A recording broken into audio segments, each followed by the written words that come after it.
to Turner. The rainbow is worth 3.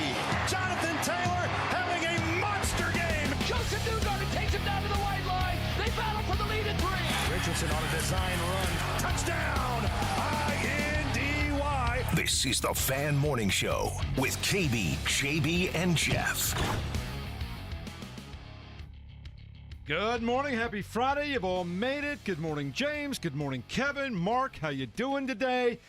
Wasn't it just fun, KB, to watch other people's dreams get crushed last night with the Detroit Pistons and some of the other things going on, and just not have to worry about the Pacers and anything else? Just enjoying other people, especially either the Pistons or the Knicks losing was okay, right? Can you imagine being a Pistons season ticket holder?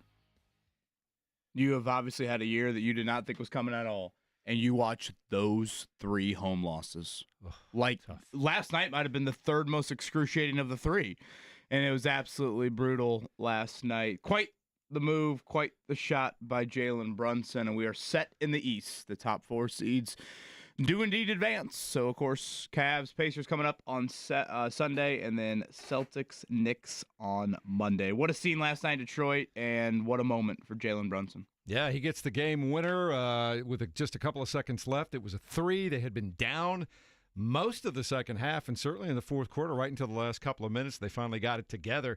But, JB, here's the other thing, though. If you're Pistons fans, there's a lot of mixed emotions. You had those 3 losses at home, and the one with the controversial end where there was a no call and all that kind of stuff. But this is a team that a year ago won 14 games. Yeah, you know the stat I hate is that, like, they're the first team in NBA history to have 3 times as many wins as the year before. And I'm like, you should never put that stat out there. That means you were god-awful last year. It's not possible to really do that ever. So, I mean, the improvement is great. Let's leave it at that. And obviously, I do think that this game the series still should be going to 7 games because the blown call, I forget what game it was, but the obvious foul still irks me. But if you're a Pistons fan, obviously the future is bright. I think Cade Cunningham can be the number 1 player on the championship team. That's how high I am on him. So, I think he averaged 25, 8, and 8 in his first playoff series. He showed up. The kid is he's incredible. Got to shoot it better than he did from the field, but overall, really good foundation that they kind of laid after being the laughingstock of the NBA for years. Yeah, a lot going on last night. We'll get to it throughout the course of the morning. Of course, the Pacers play on Sunday night, as Kevin mentioned. We don't know yet whether it's a 6 p.m. tip or an 8 p.m. tip. It'll probably depend on the winner of that Rockets-Golden State series because then TV puts all their Sunday afternoon and evening games together. Kevin is also, we didn't have a chance to get to it yesterday, but I thought you had a terrific piece up this week at 1075thefan.com about just who the winners and losers for the Colts were amongst their drafts, either because somebody was drafted a position you were in or just you didn't get a lot of help. I thought that was a fascinating way to look at things. Going through that exercise, what kind of struck you? Yeah, I mean, it's an annual thing that I do on the website. Like you said, every draft, Jeff, you do have winners and losers. The winners typically are either guys that, the picks obviously have really aided position groups that directly impact them, i.e. quarterback benefits from Tyler Warren, or you have winners that probably nervously watched the draft and waited and waited and waited, and competition for their position never came, i.e. Matt Gonzalez at right guard, i.e. Jalen Carlisle at linebacker. And then on the flip side, there are losers. There are guys that didn't benefit from the draft. And this is a conversation we kind of had in the 9 o'clock hour yesterday. And I don't know it's super relevant for this current offseason, but you start to gain a little bit of this as a new coordinator, turns out to be, it's his side of the ball for the next X amount of years. But some of the losers are, the guys that aren't Lou Anarumo draft picks. And when Lou Anarumo and the Colts draft new defensive players early, i.e. JT Tuimoloau out and then Justin Wally, that impacts guys like Juju Brents or Kwity Paye or, some others at those positions. So, I always enjoy going through the roster after the draft and thinking, okay, who benefited, who didn't benefit, how do you weigh that? So that's up on 1075thefan.com. Yeah, I enjoyed it. It was pretty good stuff. And one of the fascinating names to me, and JB, you can weigh on this, Kwity Paye. Like, is Kwity Paye just kind of who he is at this point in his career? Yes. Or depending on who they put around him and the way Anarumo uses him, is there a boost in production coming from him?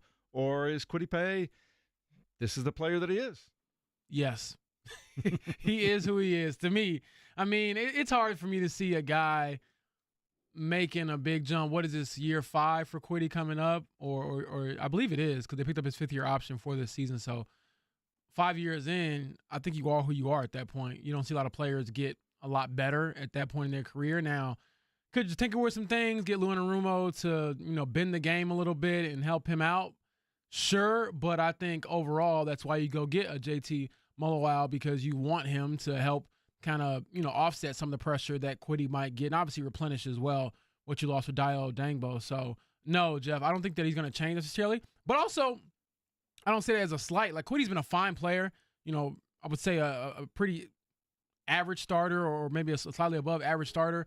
And again, that's not a terrible outcome for his career. Like, he's still a pretty good player. But that's the thing with the Colts. It's like, can you get some difference makers? And I think this year, as far as the D-line room goes, they're just banking on Latu being a dude. Mm-hmm. And they have to. He should be a dude. You picked him 15th overall in the draft, the first defensive player taken in that draft class. So he's the guy I'm looking at to say, okay, Kwity is who he is. And obviously, Sampson's coming off of his Achilles tear, Samson Ebukam.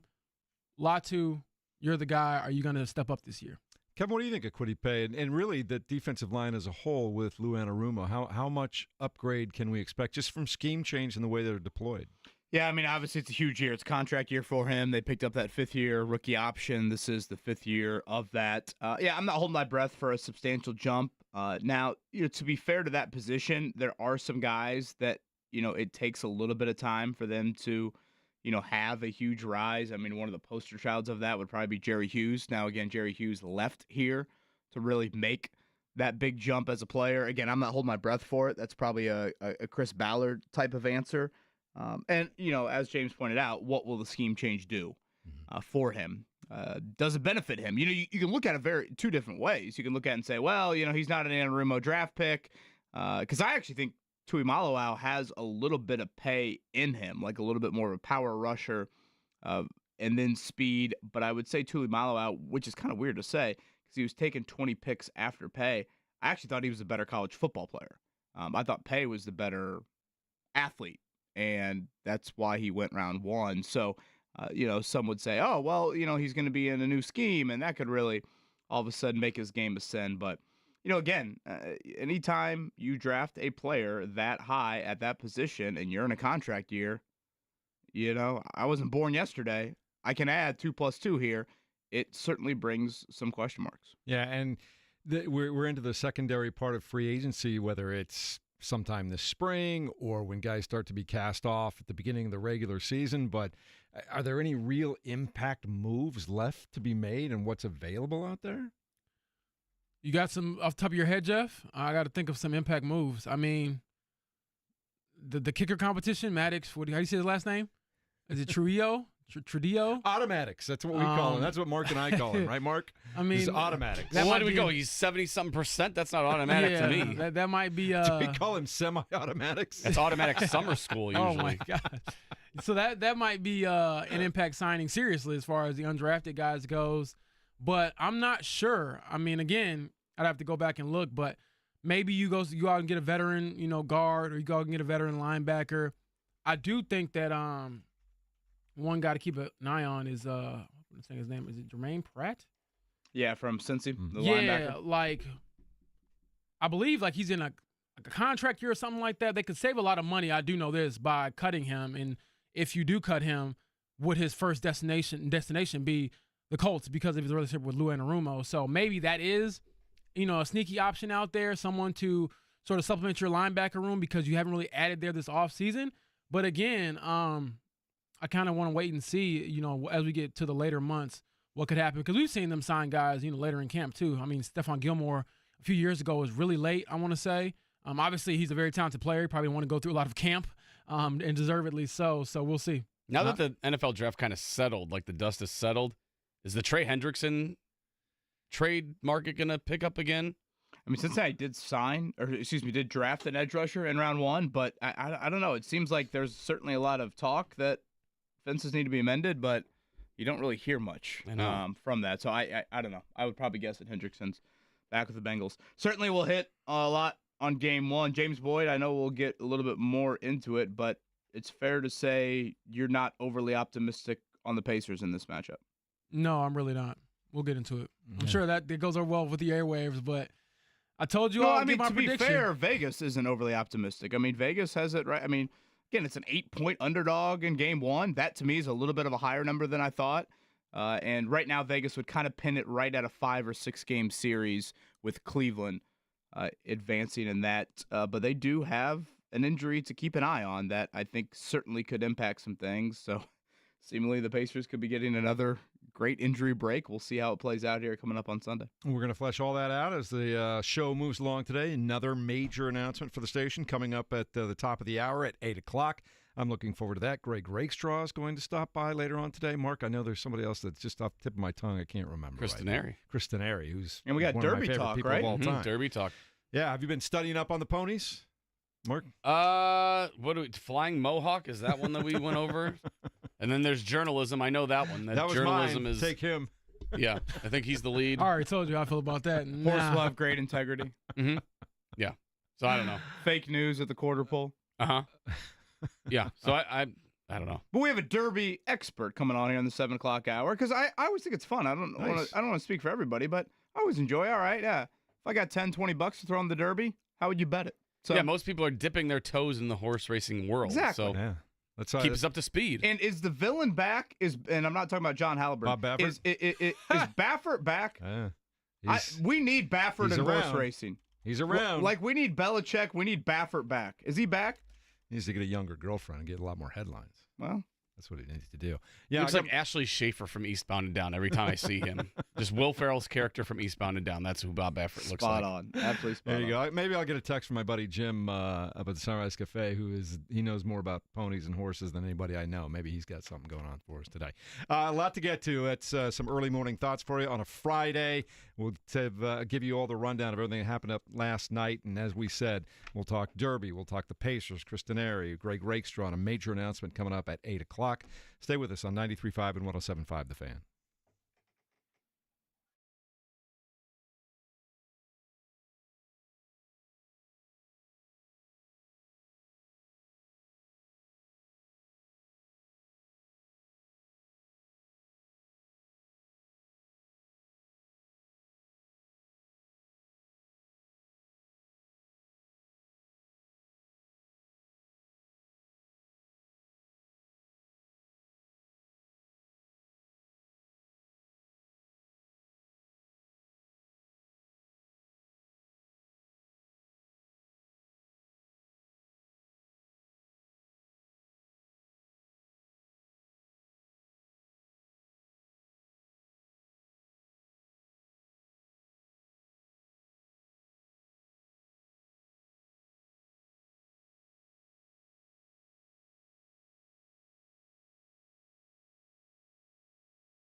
Brought to you by Butler Bulldogs Basketball. 2025-26 season tickets are on sale now. Registration for iconic Hinkle Fieldhouse premium seats runs through May 31st. Don't miss Hinkle Magic. Visit butlersports.com/buy tickets.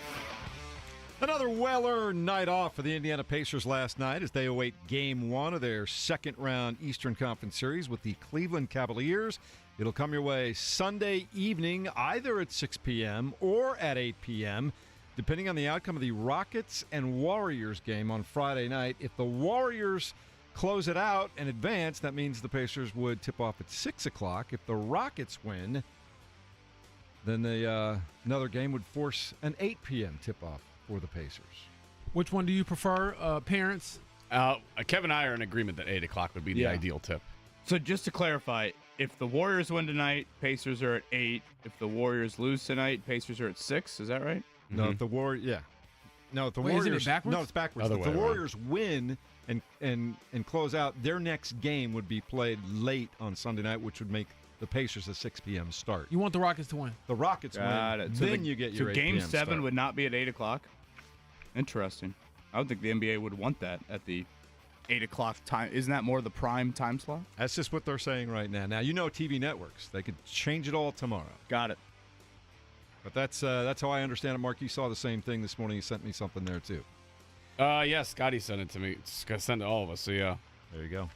Also last night, the Knicks beat the Pistons 116-113. They win the series 4-2. Jalen Brunson, JB, the game-winning three-pointer with 4.3 seconds to go. All he did is drop 40 in that game. Yeah, it was incredible. I thought he, had a few moments there where I'm like, play basketball and stop flailing around. And when he did, it was fantastic. So that's what frustrates me about great players like him, is when they're focused on actually putting the ball in the basket and not, as they say, foul baiting or whatever, it looks like that. And that was amazing. Our buddy OG Anunoby had 22 points in the victory there. Also last night, late game. I'm sorry, I fell asleep, James. I didn't make it up to the end. But the Clippers outlasted Tipped off the at Nuggets. 7 p.m. 111, 106. Yeah, 7 p.m. like in the West Coast. Something like that. Clippers beat the Nuggets 111-105 to force a seventh game. Series all tied at 3. James Harden had 28 points. Kawhi Leonard, 27 and 10. Nikola Jokic, Kevin, just pedestrian. This was the problem. 25 points, 8 rebounds, 7 assists. What was the problem there? So we get Game 7s right for both of the Colorado-based teams. Avalanche, I saw, forcing one last night. So how about that? Yeah. A Saturday for your Colorado-based fans, and we know you obviously will are a stay up diehard Saturday Rockies night. fan, but Nuggets Game 7 and Avalanche Game 7, both on Saturday. Rockies have won a couple games in a row now. I don't know what you're talking about, Kevin. They're up to 6 victories on the season now. Meanwhile, both the Reds and the Cubs won. The Cubs beat the Pirates 8-3. The Reds 9-1. Don't look now, but here come the Red Legs. Yes, they are. Thank you, Mark. 2-run home See, I'm run mending for Trevino. fences here. I like that. I know Got you a don't little mean I it. don't know. That yesterday. fence is broke down. I know you don't mean it. By the way, impressive against Paul Skeens yesterday. Yeah. You don't mean it. That was a night. Thank you, Kevin. Look at this. Yeah. That was my AI voice speaking to you. The mega James, powers can are you handle reuniting. the baseball love between these two guys? No. You know me. I'm fueled off hate, so I need a little bit more of that in the morning on Fridays, please. Wait till Monday. I'm sure it'll be right back. Indians got a win in Omaha last night over the Storm Chasers by a score of 7-2. Nick York had a solo home run in that one. They will play the Storm Chasers again tonight on the road at 7:35. And Kevin, I know you're looking forward to this. The Kentucky Derby runs tomorrow. We're going to be talking to Dick Girardi of betonline.com about that coming up in a minute. But I was mentioning in the break the two favorites right now named Journalism and Sovereignty. Sovereignty winning would make sense, right? Don't know if those two go together. Sandman is up there as well, if I'm not mistaken. So, yes, we'll chat a little derby here coming up. Looks like pretty good weather, certainly temperature-wise, tomorrow for the mini. So I know that is a big, big kickoff here in the month of May. I was actually listening. Shout out to Nate Spagel. Does an awesome job with his Get Indiana podcast. He shared that, I believe, gosh, I need to double check. I want to say it's like the 49th running ever of the mini marathon. There are 6 people in the field that have run in all 49 iterations of the mini marathon. So shout out to those absolute legends there. I enjoyed that listen with Bob Bryant, the CEO. 500 Festival. So fingers crossed that rain stays out. But again, temperature-wise, cloud cover-wise, looks pretty good for the mini tomorrow. Of course, as Doug Bowles shared with us, he's a busy man back and forth this weekend. Obviously, mini duties and the Barber race coming up Sunday at 1:30. Scotty McLaughlin, last 2 races there, he has won. And the Fever this weekend. Tomorrow. Get things started tomorrow, 3 o'clock at home. And then in Carver Hawkeye Arena for the Caitlin Clark reunion game coming up Sunday. So back-to-back for Fever preseason action this weekend. All That right. is a 1 p.m. tip-off. Yeah, 1 p.m. 1 p.m. tomorrow? Yes, tomorrow. What did I say, 3? Yeah. Apologies on that. That's all right. It's early on a Friday morning, and we're all revved up for a big weekend. But, yeah, congratulations and good luck to everybody in the mini marathon. It's always funny. Did you ever do that as a youngster growing up, the mini marathon? Have you seen my body? Now, but like when you're 14 or something. 14, that sounds like child labor 14 issues. years old running 13 miles. Yeah, Man. boy. They'll That be sounds out like there. I'd rather have a dynasty on college football 2002. James, you ever do any kind of a 10K or anything like that? Yeah, I did one in college, actually, for the Big Ten, and I believe I did it for Illinois as well. And I didn't train for it. Just kind of went out there and ran. So You're built for it's it, what though. it is. Being skinny helps, but, yeah, I'm not like running a marathon or a half marathon without any training. But, yeah, 10K I could probably still do right now. Mark? No. No? We ran the track field for soccer in high school back in the day. That was good enough. When I was 21, I did the Denver Marathon and checked it off my list and have never looked back. It was enough. That's very It was impressive. not one of my more pleasurable experiences. I got it done. I was fairly fit. I'd been racing bikes, so it wasn't too bad, but not my thing. I didn't like the running. So, congratulations, and again, good luck to everybody. Godspeed, doing everybody, that, man. tomorrow. That's right. All right, coming up in a minute, Don't get in my way when I'm driving. We'll check in on the Pacers getting ready to go. You had a very interesting thought on the Pacers and their series coming up against the Cleveland Cavaliers starting on Sunday. Can't speak this morning, and we'll also check in on the Kentucky Derby. So hang with us on 93.5 and 107.5 The Fan.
You're listening to the Fan Morning Show on Sports Radio 93.5 and 107.5 The Fan. Now, see, James, weekend, I'll stay up tonight. I'll watch that Golden State Rockets game at 9 tonight. I'll be watching stuff late into the night tomorrow night. It's all good, man. Friday and Saturday night, it's on now. You track sleep like no other, brother. I don't think my grandma keeps up with her sleep schedule this much. But I'm glad that there will not be too many late tip-offs for you with the Pacers, and the latest being obviously the 8 p.m. if the Rockets were to win. And I believe the crew with the younger children would prefer that, right, Kevin and Mark? Yeah. And Yes. again, just to double check everything here, I want to make sure that we're on this here for game one.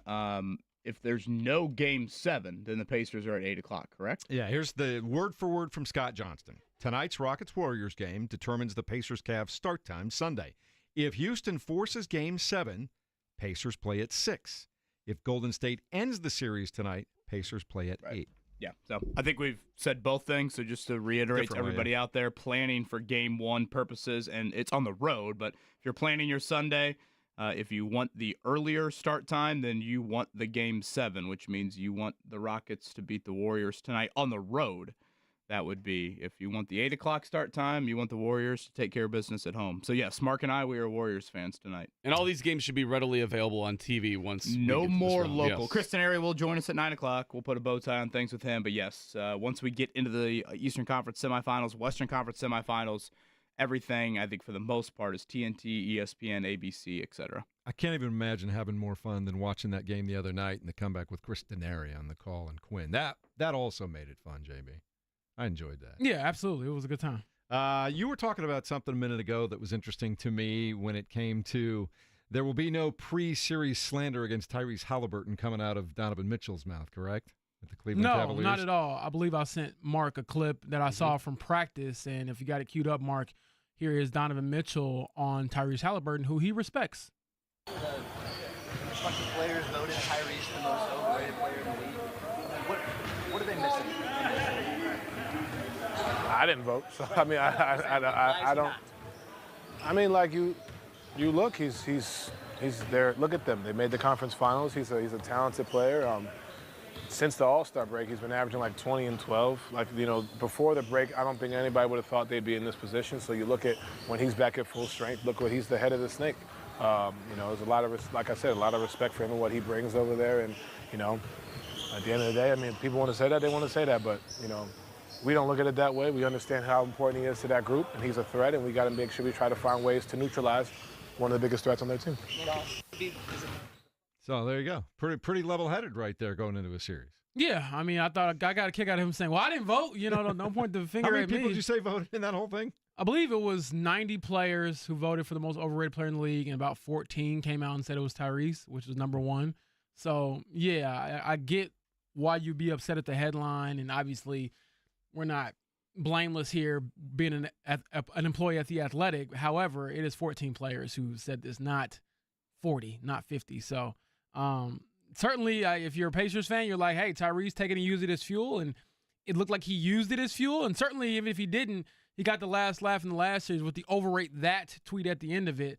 Now we'll see if he can, continue to kind of be overrated or overachieve, whatever the case may be, against a team like the Cavs, which is loaded, in my opinion. One of the things we love, Kevin, about the Pacers is that they are so deep and their rotation has been so strong this year. But not only do the Cleveland Cavaliers have really talented guys at the top, but they're pretty deep as well, and that's what makes them so formidable and why they've had such an amazing year so far this year. Nice words from Donovan Mitchell. I'll be curious what happens when the ball's tipped. I would assume he's pretty pissed still that Tyrese Haliburton made Team USA over him. He had been a pretty consistent Team USA participant before last year's Olympics, so certainly keep an eye on that. The one thing about Cleveland, they are clearly one of the best teams in the entire league, one of the better regular seasons we've seen in quite some time. They absolutely just dusted Miami in round 1, et cetera, et cetera. I don't know if they have the obvious Tyrese Haliburton defender, especially in that starting lineup. When healthy, it's Darius Garland, Donovan Mitchell, Max Strus, Evan Mobley, and Jared Allen. You would think Strus would get the Haliburton assignment. If I'm Haliburton, I'm not probably losing sleep too much over that. So I do think that is something to watch in this series of, I thought Tyrese played at like a, I'd say back end of an all-star level in the opening round series.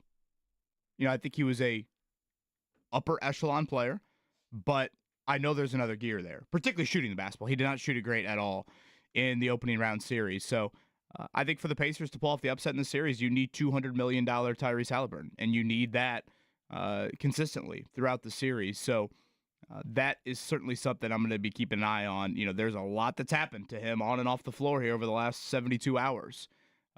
As weird as it sounds, he's probably going to hear some, where's your daddy chant coming on Sunday afternoon, or Sunday evening, I should say. Just handling all of this, I think, will be interesting to keep an eye on. So, again, Haliburton, I thought, all-star-ish in the opening round series. And if you're a Pacer fan, I look at that and say, oh, boy, that's glass half full, because I know he can get to another level. Does he get to another level in a matchup where, unless DeAndre Hunter's on the floor, I don't know if Cleveland's got the obvious defender that's like, oh, no, walking into the series that – whatever, Dyson Daniels is guarding Tyrese Haliburton, or insert your great wing defender here. We need that final 34 seconds of overtime, Tyrese Haliburton, for more extended periods, right, JB? Yeah, I mean, he's very decisive. Obviously, he hit some big shots, but overall, can you be the best player on any given night in this series? Because that's what it's going to require to win. Now, I have said my prediction off air. I'll say it on air here. I think the Cavs win this series in 6 games. I'll be glad to be wrong about it. It doesn't bother me one way or the other, but that's how good I think this Cavs team is. And they've been good all year, with second best record in the league. So, again, they're a loaded, talented team. The Pacers will need the best version of Tyrese to knock them off. And if he isn't the best version of himself, I think they go home in 6 games. I'll really be curious about the Darius Garland situation. Toe injury for him, missed the final 2 games of the Heat series. Kenny Atkinson said yesterday he still is yet to take part in contact. Toe injuries can be weird, and especially for an explosive guard like him. And I guess for those that aren't like locked in on Cleveland, Darius Garland is damn good. I mean, this is a 2-time All-Star. It has been. This is a 20-6 guy. As great as Mitchell is, and probably the casual fan would say, yeah, Mitchell is the guy. There's been moments where Garland has been their closer late in games this season. So that is a big, big deal to them. Not only his availability, but his effectiveness. So they were able to obviously take care of business with Miami in 4. That allowed Darius Garland to get some rest time, but it doesn't sound like it's a slam dunk by any means that he will play coming up on Sunday. So I do think that is something that could really, really impact this series. And James, the other thing I'm looking at for an impact is Miles Turner, because one of the things that's been so successful for the Cleveland Cavaliers all year long, they really come at you with 2 bigs that play different ways, and Mobley's had a terrific second half of the season. Yeah, he is, to me, is a difference maker for this series. I know what Donovan Mitchell is. I obviously know what Darius Garland is. I actually know him on a fairly personal level because he was one of the first NBA players I met when I got into journalism. He's from Gary, Indiana. But then on top of that, I mean, Evan Mobley, we talk about Defensive Player of the Year, but on top of that, he's also a very, very, improved offensive player, Jeff, where he can put it on the floor, he can shoot the 3, and I just wonder if that creates more matchup problems. But they also play very similar. Share the ball and things like that as well. Keep talking about the Pacers and the Cavs all morning long, but in the meantime, we've got the Kentucky Derby coming up tomorrow, not too far down the road there in Kentucky. And here to tell us a little bit more about that, our friend Dick Girardi joins us on the Payless Liquors hotline from betonline.com. Good morning, sir. This is almost Christmas morning for you, right? Indeed, right. Christmas Eve for sure. Got the Kentucky Oaks today at Churchill, and it's cool that I'm talking to you from Indianapolis because I've done a few Churchill Downs to Indy playoff Pacers runs for my paper in Philadelphia back in the day. So I remember the trip well with 2 hours or so up the interstate. So very cool that the Pacers are in the playoffs. Can't wait to see the Pacers and the Cavs. Be cool. Another version of Pacers and Racers here, pony-wise, early in May before we get the cars on the track here in a week or so. All right, Dick, my first question, betting wise, is the bully back? Is Bob Baffert back? For our, fringe horse fans, are we going to see Baffert at Churchill Downs? He is back, right? The suspension is over. He actually had 2 horses entered in the Derby. One of them, unfortunately, came up with a little bit of a problem, Rodriguez, so he was scratched yesterday. So Baffert will be represented by number 1, Citizen Bull, last year's 2-year-old champion, won the Breeders' Cup. Has not been as successful this year, but He won't be hard to spot. He'll be in front. I don't know how long he'll be in front, but he absolutely will be in front for some part of the race. Dick, seems to me this is a pretty large field this year. You even talked about a scratch right there, but I think 21 horses going to the post? Right. So we have with the scratch, we now have 20. But yeah, that's gotten to the point where it's fairly typical anymore that we get 20.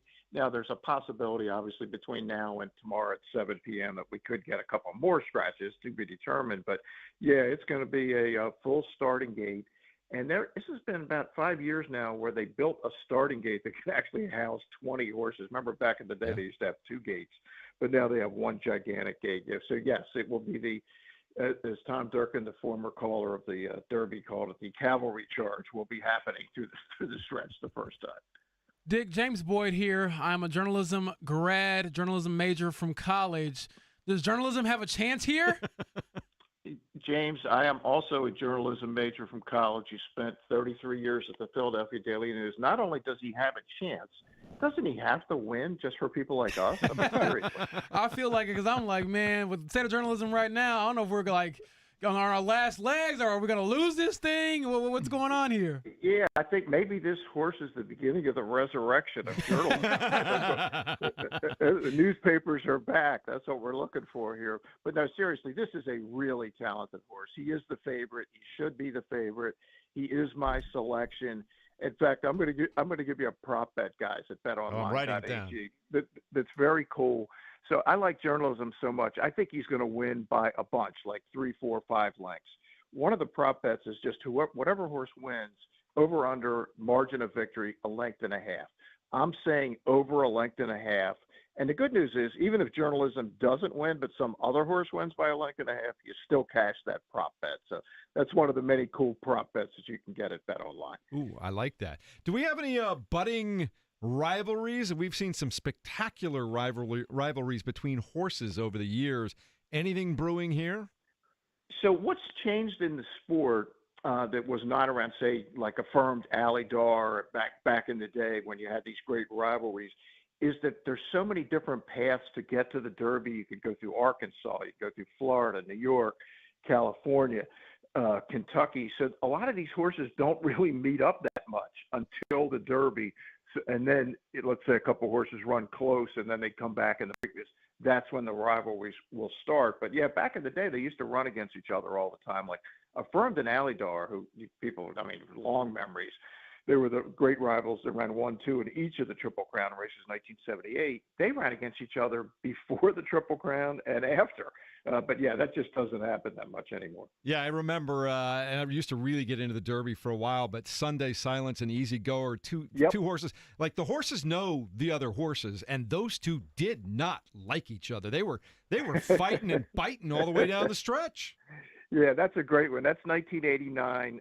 Sunday Silence won the Derby and the Preakness. Easy Goer won the Belmont, and then they met up again that year for Horse of the Year at Gulfstream Park in the Breeders' Cup Classic, and Sunday Silence won again. But yeah, you're right. That was a phenomenal rivalry because they were so close in talent, and it wasn't like one horse was winning all the races. They switched it up.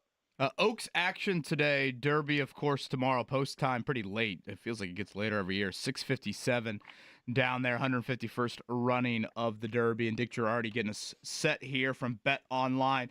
All right, Dick, I'll leave it pretty open-ended, like $20. Let's say I got $20 to throw on the Derby. Yep. What do you like? Are you willing to take a little risk here? Or Yeah. You want to Yeah. Okay. Yeah. I got kids I got to send to college, so yeah. There you go. I can't get you to college with 20, but I can get you at least. I can. What I can do is at least get you some books. With this. Fair. $20 exacta 8-9. That's journalism over Burnham Square. I think it's going to pay about $75 for 2, so that gets you $750. That should buy you at least a book or 2 these days, I think. Maybe 3, 4, possibly. Okay. All right. I always like long shots, too. What about I love the name Final Gambit at 30-1. It just sounds like it works. You know what? That is my long shot, and not because of the name. He's the 3-horse, and most recently won the Jeff Ruby Stakes. We gotta love it. Jeff Ruby Stakes, like as in the steak that you eat, not a steak, because it's, as you guys know, it's a pretty famous restaurant in your general vicinity out there. Final Gambit, the question with him is he's never been on a dirt course. It's all been artificial or turf. He won it on the Topeka artificial track at Turfway Park, which is the track northern Kentucky right near the Cincinnati airport.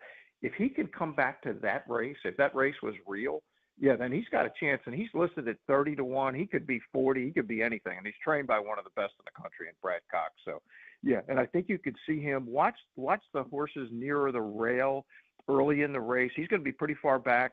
But if you see him sitting on the rail, the 3-horse, he could have the same run as the horse that won the Derby last year. That's exactly how he won it. Do you have your outfit picked out?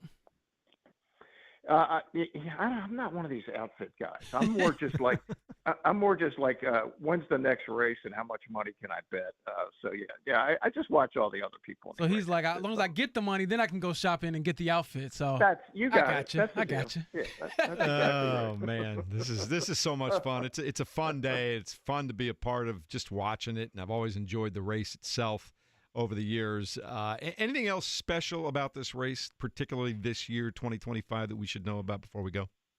Right. So last year was 150. That was a huge thing, and they had this new paddock, which is just awesome. I think probably that for even like novice horse racing fans, it's really the return of Bob Baffert. I mean, he's the most recognizable face in the sport. We don't have to rehash all the things that went into the suspension and all that. That's why he's been away for 3 years. But the fact that he's back is a huge deal. He's won the Derby 6 times. The next time he wins it, and I don't doubt that he's going to win it again. I don't particularly like him this year. Will be 7, and that will be more than any trainer in history. So I think that's something it's a huge story for this season, for this year's Derby. Sounds good. Hey, thanks for spending time with us early this morning. We appreciate it. Have fun tomorrow. Be safe traveling down there. We'll talk to you soon. Sounds good. Thanks, guys. You bet. Dick Girardi, betonline.com. So you taking that to heart with your $20? I will.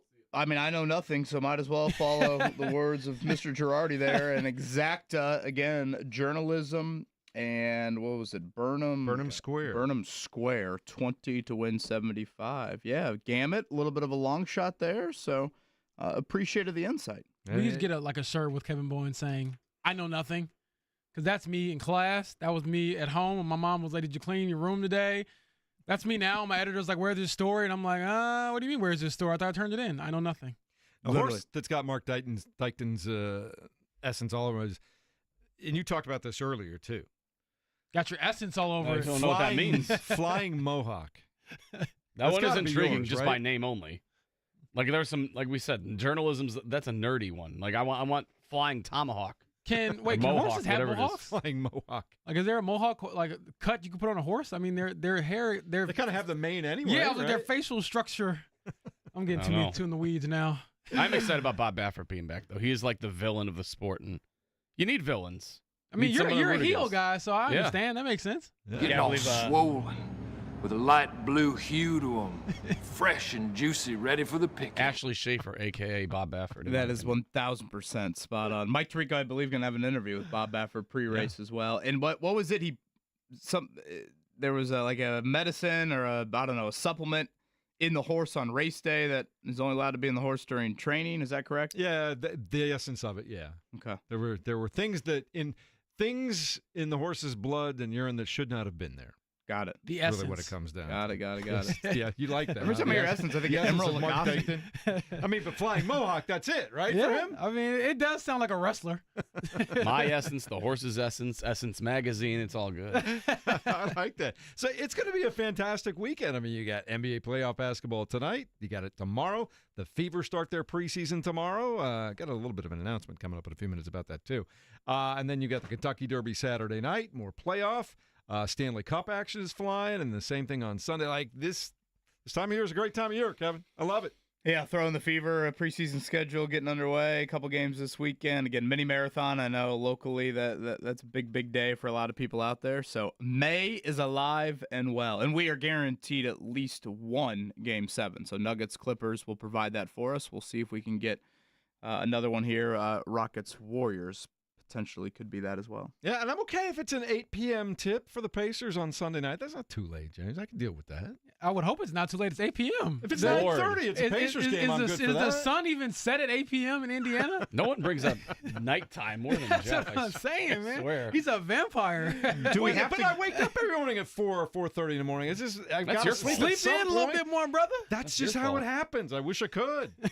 Do we have to give 2 minutes to the lingering storyline that won't go away? Oh, yeah. I think I've been waiting to figure out how we're going to bring that up, but go ahead. So John Haliburton, what was the exact language? Not allowed to attend Pacers home or road games for the foreseeable future? Was that the language on it? Foreseeable future was the key phrase. The story just won't go away. I mean, now Rick Carlisle and Tyrese Haliburton get asked about it today.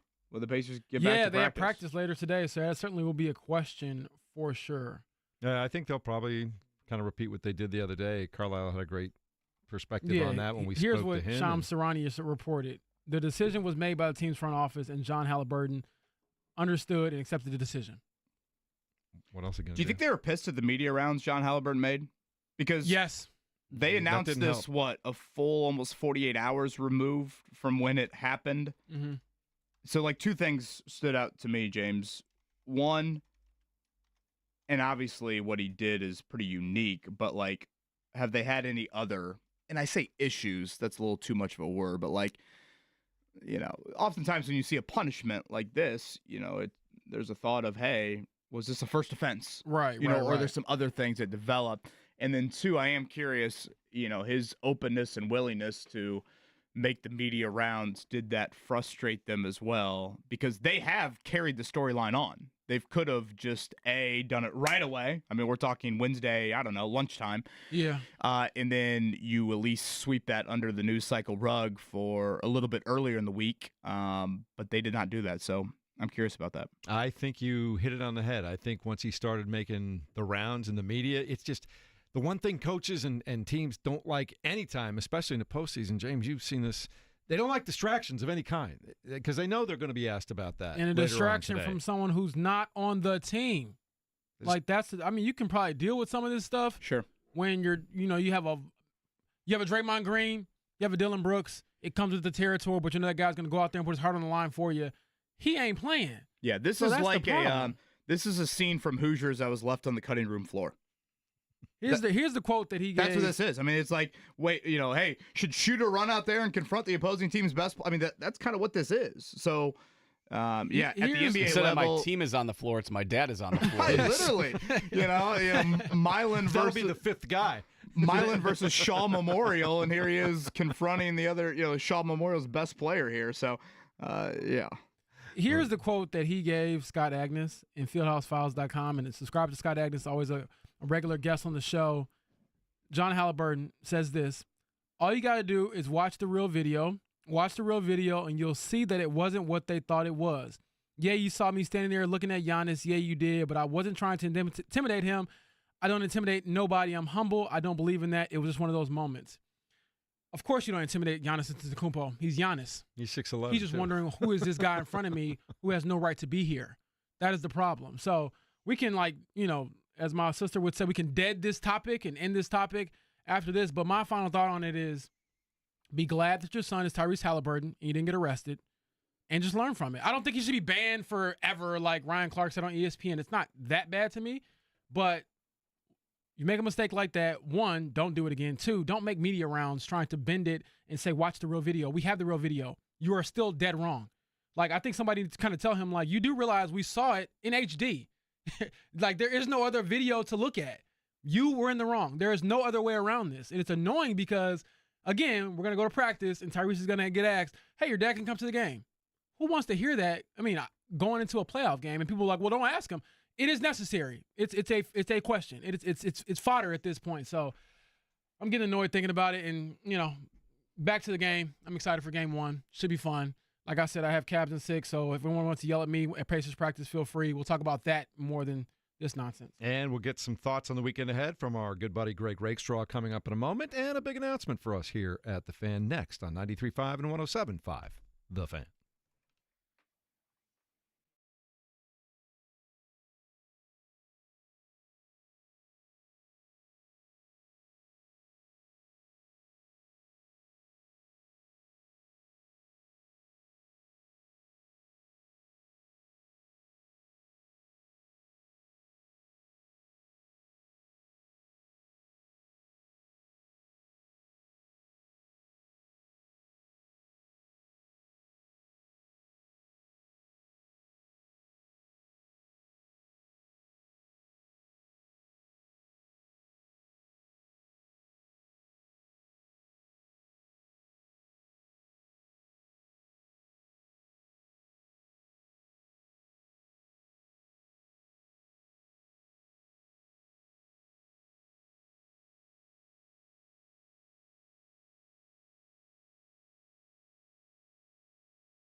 You're listening to the Fan Morning Show on Sports Radio 93.5 and 107.5 The Fan. First Friday in May. Welcome to it. Kentucky Derby tomorrow. NBA playoffs continue. Pacers will play Sunday night. It'll either be a 6 p.m. tip or an 8 p.m. tip. You'll know by the end of the Rockets-Warriors game tonight. If the Warriors win, it'll be a 6 p.m. tip for the Cavs and Pacers. If the Rockets win, then they'll have the later slot at 8 p.m. So. I guess you're cheering for the Warriors tonight, KB? Or tonight.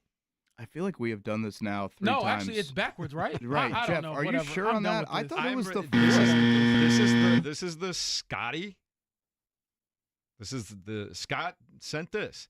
Tonight's Rocket Warriors game determines the start time. Pacers play at 6 if Golden State ends the series. In other words, if they win tonight, the Pacers play at 6. Are we 100% sure about that? Because Tony East has it on his page. I don't know about you guys. I'm going with Scotty. Tony East covers the Pacers. I'm like, man. He said he has it. If Rockets Warriors goes to Game 7, then Pacers Cavs will be at 6 p.m. Right, same thing. Because if it goes 7, that would be the Rockets winning tonight. Right. Maybe someone from the Pacers can let us know. We're getting different. I think we're just confusing everybody. At this is a point. disaster here on a Friday. Scott says, read it again. So I probably screwed this up. If Houston forces Game 7, so if Houston wins, Pacers play at 6. Golden State ends the series tonight. Thank you. Pacers play at 8. Thank you. Right. I read it wrong. My bad. There we go. Well, you give me the buzz. I should never doubt Scotty again. Scotty, I didn't doubt you. I'm just saying. I was reading Tony's. I'm like, he covers his team for a living. I think it's as simple as saying Game 7 is the prime time. If there's Game 7, that's 8 o'clock. That is the juicy time slot. If there's no Game 7, then the Pacers will slide into that window. That's so Scotty, though, too. Read it again. That's the best. So there you go. Now we have solved it after I tried to confuse everybody, James. You were certainly confusing me a little bit, but that's all right. We're our next team, guest brother. Can relate to that, correct? We're going to get to Greg in a second, though, but I got a big announcement to make. Fever play their first preseason game tomorrow. It's at 1 o'clock. It will be carried here on 93.5 and 107.5 The Fan, and we will be the home for the Fever all year long. The only instances where it will move to WIBC during race month when we have the race on the air here. Also, if the Pacers continue to win, and we hope that they do in the playoffs, that could create a few discrepancies in the month of May. But for the most part, you'll hear the Fever somewhere, mostly on The Fan, all year long here on 93.5, 107.5 The Fan. I'm excited about that. We've been working on that for a while, been working with the Pacers. A great job by Andrea Carr, our vice president and general manager, did a great job helping us get to this point in time, and I'm really excited about bringing you Caitlin Clark and the Fever all summer long. Good stuff. Let's go. Obviously, the Caitlin Clark effect continues with her and her stardom and the championship expectations for this team coming up. So I'm excited for this opportunity for the station. And again, if you're new to women's basketball, come join it. It's fun, especially when you're watching, that woman, number 22, Caitlin Clark, out there do her thing. Well, the big star in broadcasting here in Indiana, of course, is the one and only Greg Rakestraw. He's going to talk about everything that's coming up this weekend for us here as he joins us now on 93.5, 107.5 The Fan on the Payless Liquors hotline. Good morning, Greg Rakestraw. How you doing today? I'm good, and congratulations on the big announcement. It's going to be a lot of fun. I'm really looking forward to having Fever basketball on the air here. I think it's going to be a terrific summertime broadcast. I will be surprised. I'll tell you this, I was surprised it didn't happen last year, so it's wonderful that the Fever are returning to the radio airwaves on a regular basis. What are you most looking forward to as we wait for Pacers on Sunday night? What are you most looking forward to observing this weekend?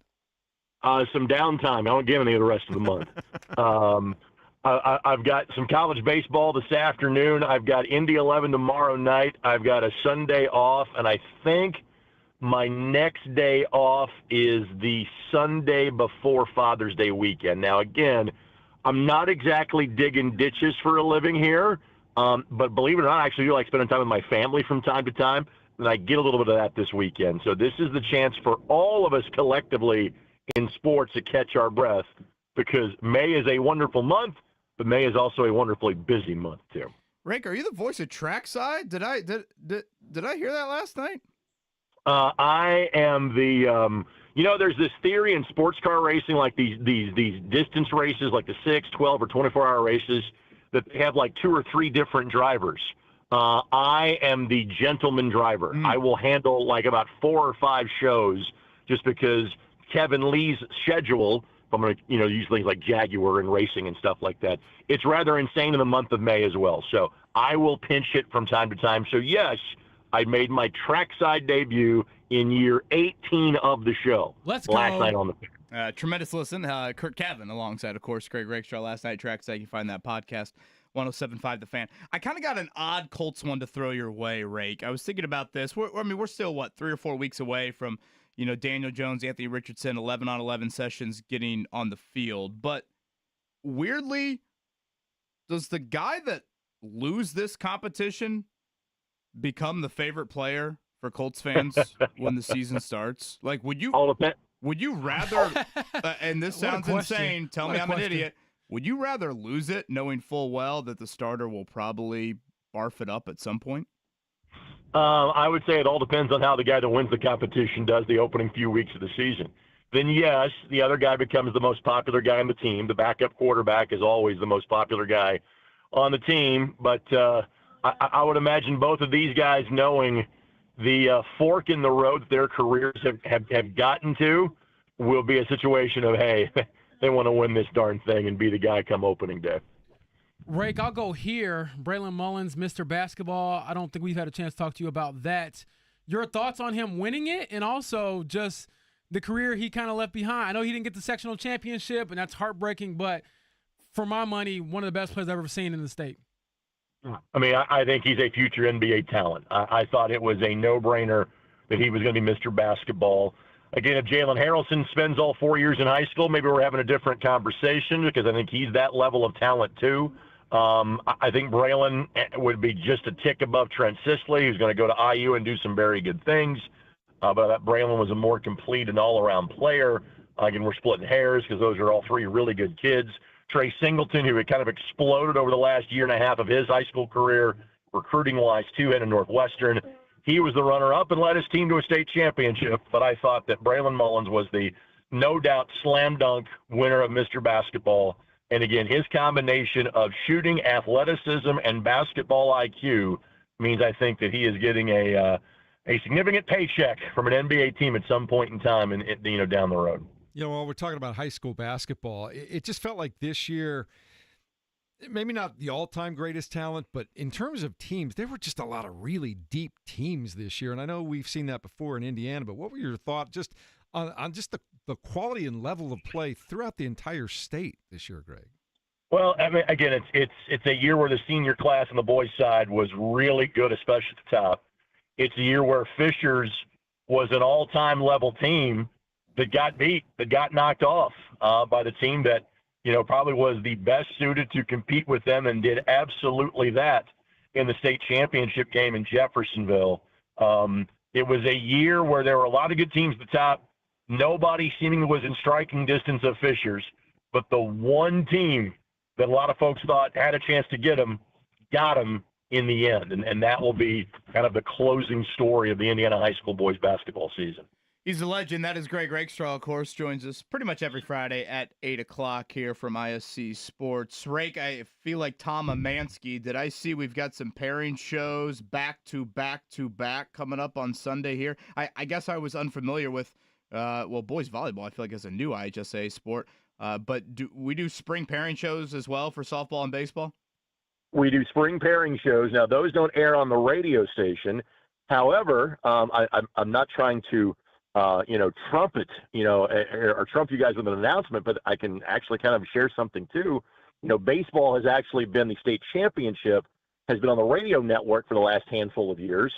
The softball state finals are also going to the radio network for the first time this summer. I like that. So that will be at Bittinger Stadium, and those who have not seen Purdue's softball facility, it is world class. And so that's actually Father's Day weekend this year, the 13th and 14th. The baseball state finals are the 20th and 21st.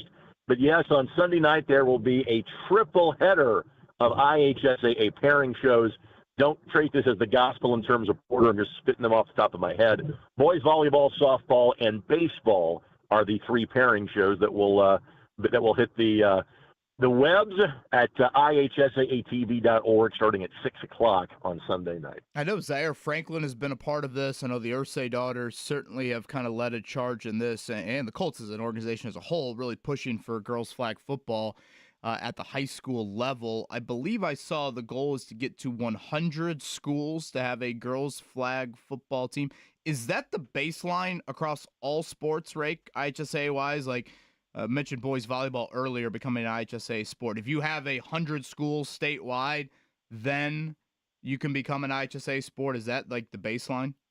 It used to be 50%. That number has kind of become a little more fungible or lowered. To give you an example, there are 133 schools that are entered in the boys volleyball state tournament. Compare that to football, which is about 310, 315. Compare that to boys basketball, a little more than 400.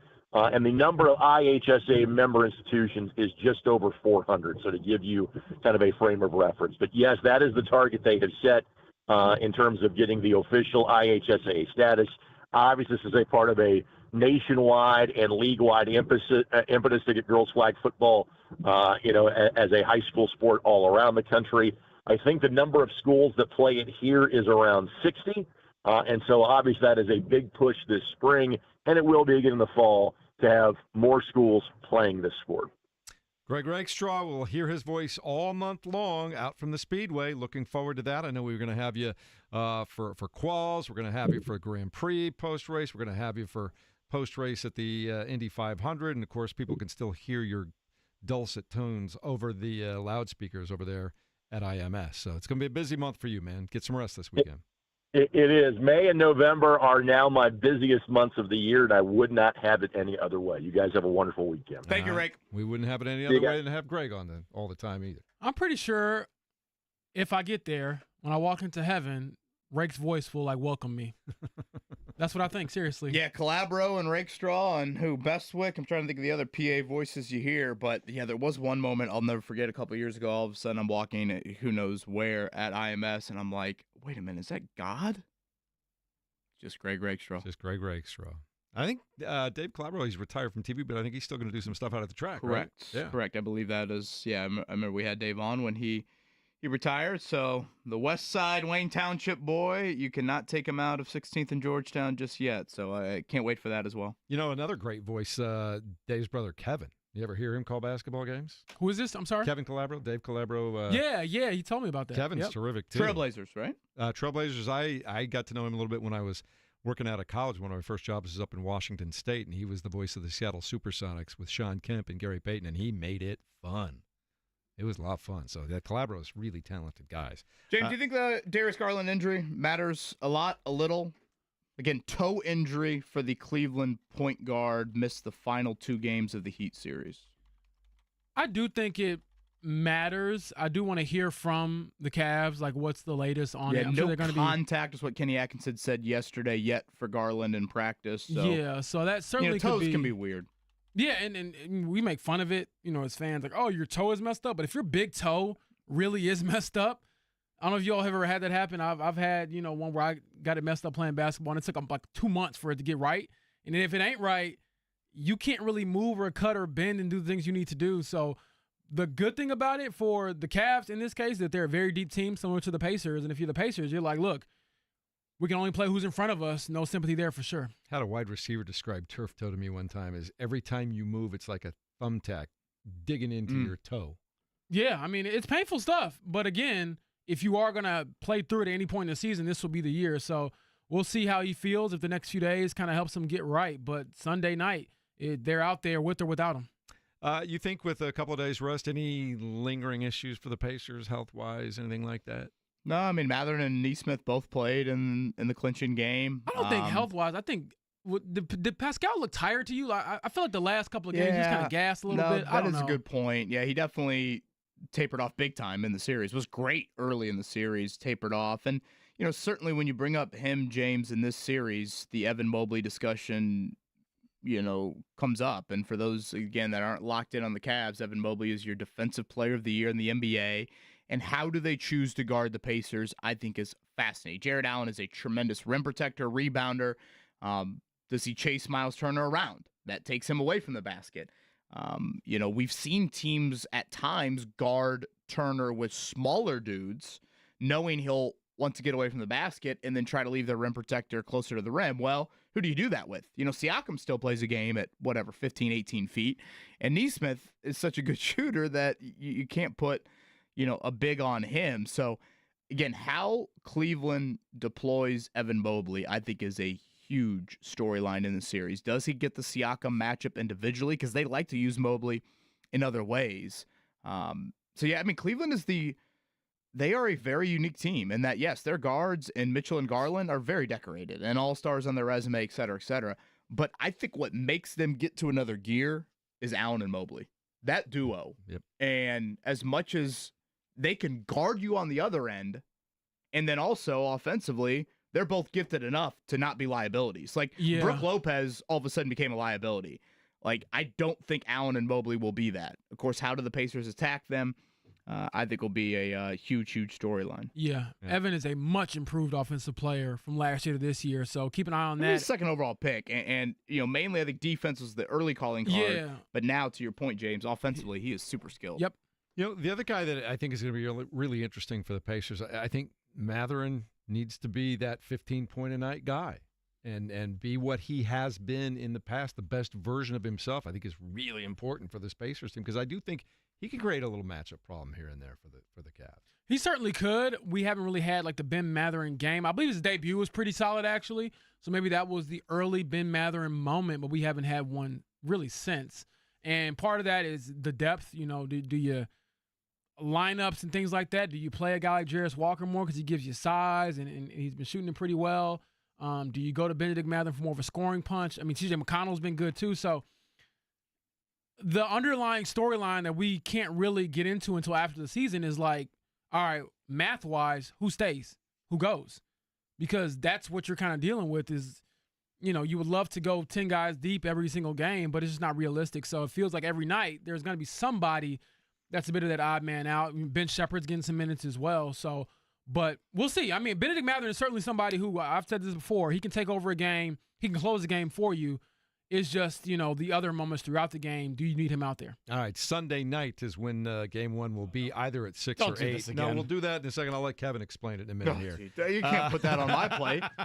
All right, it's been a big week. I mean, we've started the month of May. Great job yesterday, Mark, of getting all those rejoins and the sounds of the past. And the trackside has been underway all week long, and we've got all kinds of programming coming up in the month of May for that, as per usual. We just announced that the Fever will play this summer here on 93.5 and 107.5 The Fan beginning tomorrow. And also, registration is open for the Fan Invitational Golf Outing presented by Franciscan Health Thursday, August 7th. Go to 1075thefan.com today. Register to enter. We're all going to be out there. KB, JB, Jake, JMV. It's going to be a lot of fun. It's for a great cause. We're going to support the Franciscan Foundation, making a meaningful impact. And we're going to have a fantastic day on the course as well.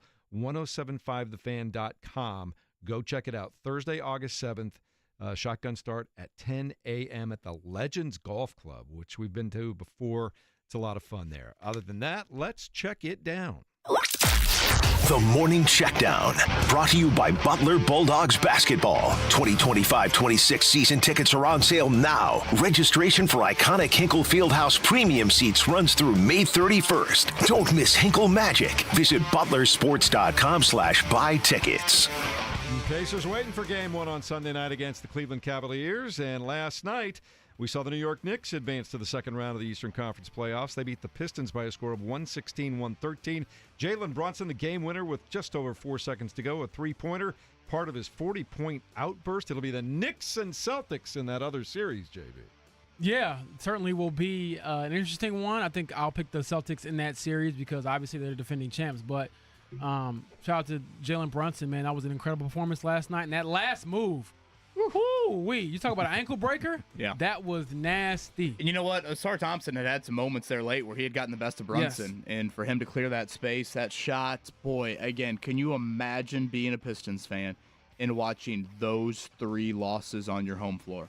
I mean, 3 of the more excruciating losses you'll see, all in your own building there. So I know it was a great season. They overachieved big time, but still, oh, man, that had to be brutal. Yeah, once you get there, you just want to win. right? Well, especially again on your home floor. I mean, you imagine telling a Pistons fan at the start of the series you're going to win 2 in MSG. You're going to say, oh boy, do we win in 5? Do we win in 6? They're going, bring on the Celtics at that point in time, exactly.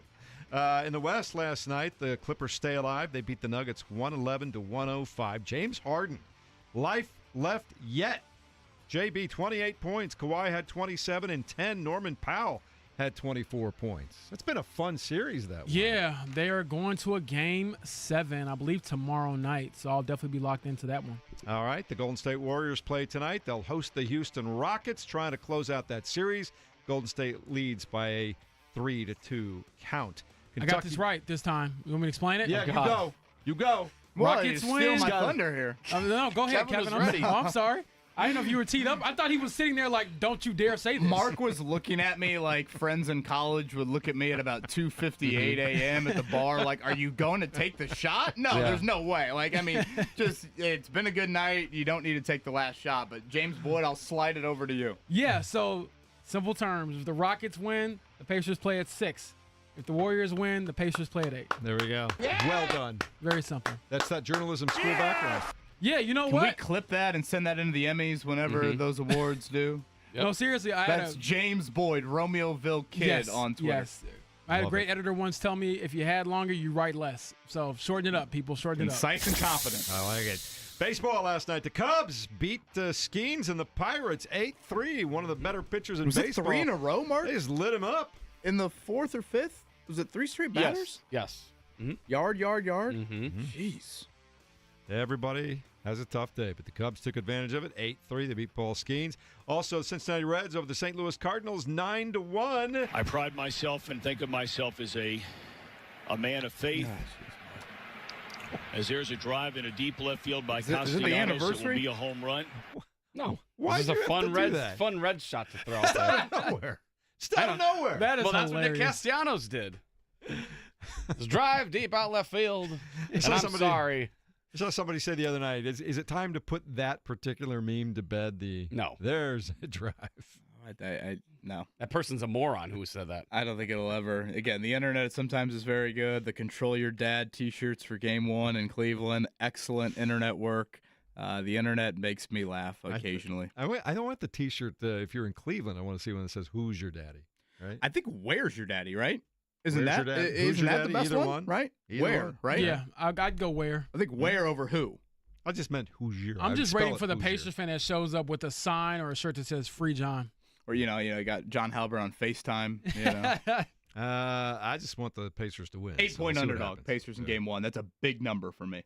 All right. Anything else other than the Kentucky Derby you want to talk about? Well, we got a busy weekend, not just the Derby. Obviously, right here, fingers crossed for good weather, mini marathon wise. Temperature upper 50s. Looks like a lot of cloud cover, so hopefully the rain stays away. So good luck to everybody running the mini. Of course, IndyCar on Sunday. That is 1:30 at Barber.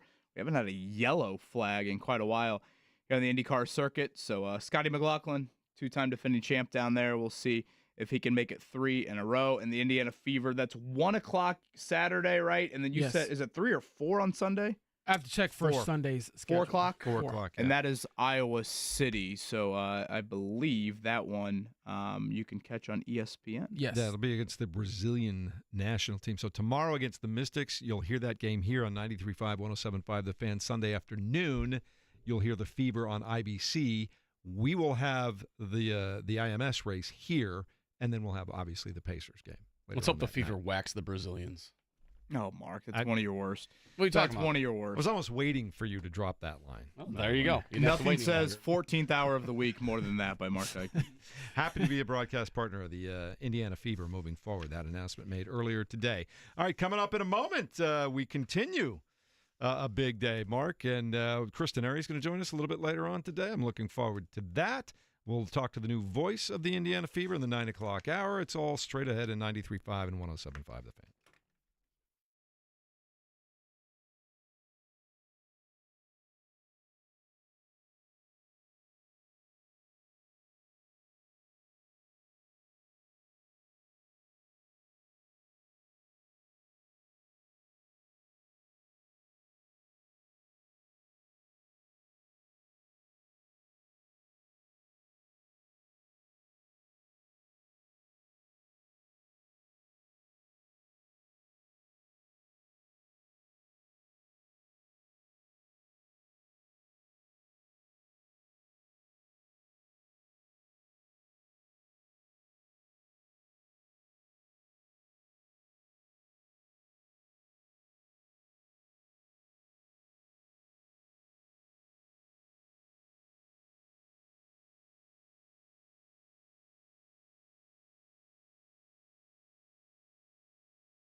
You're listening to the Fan Morning Show on 93.5 and 107.5 The Fan. I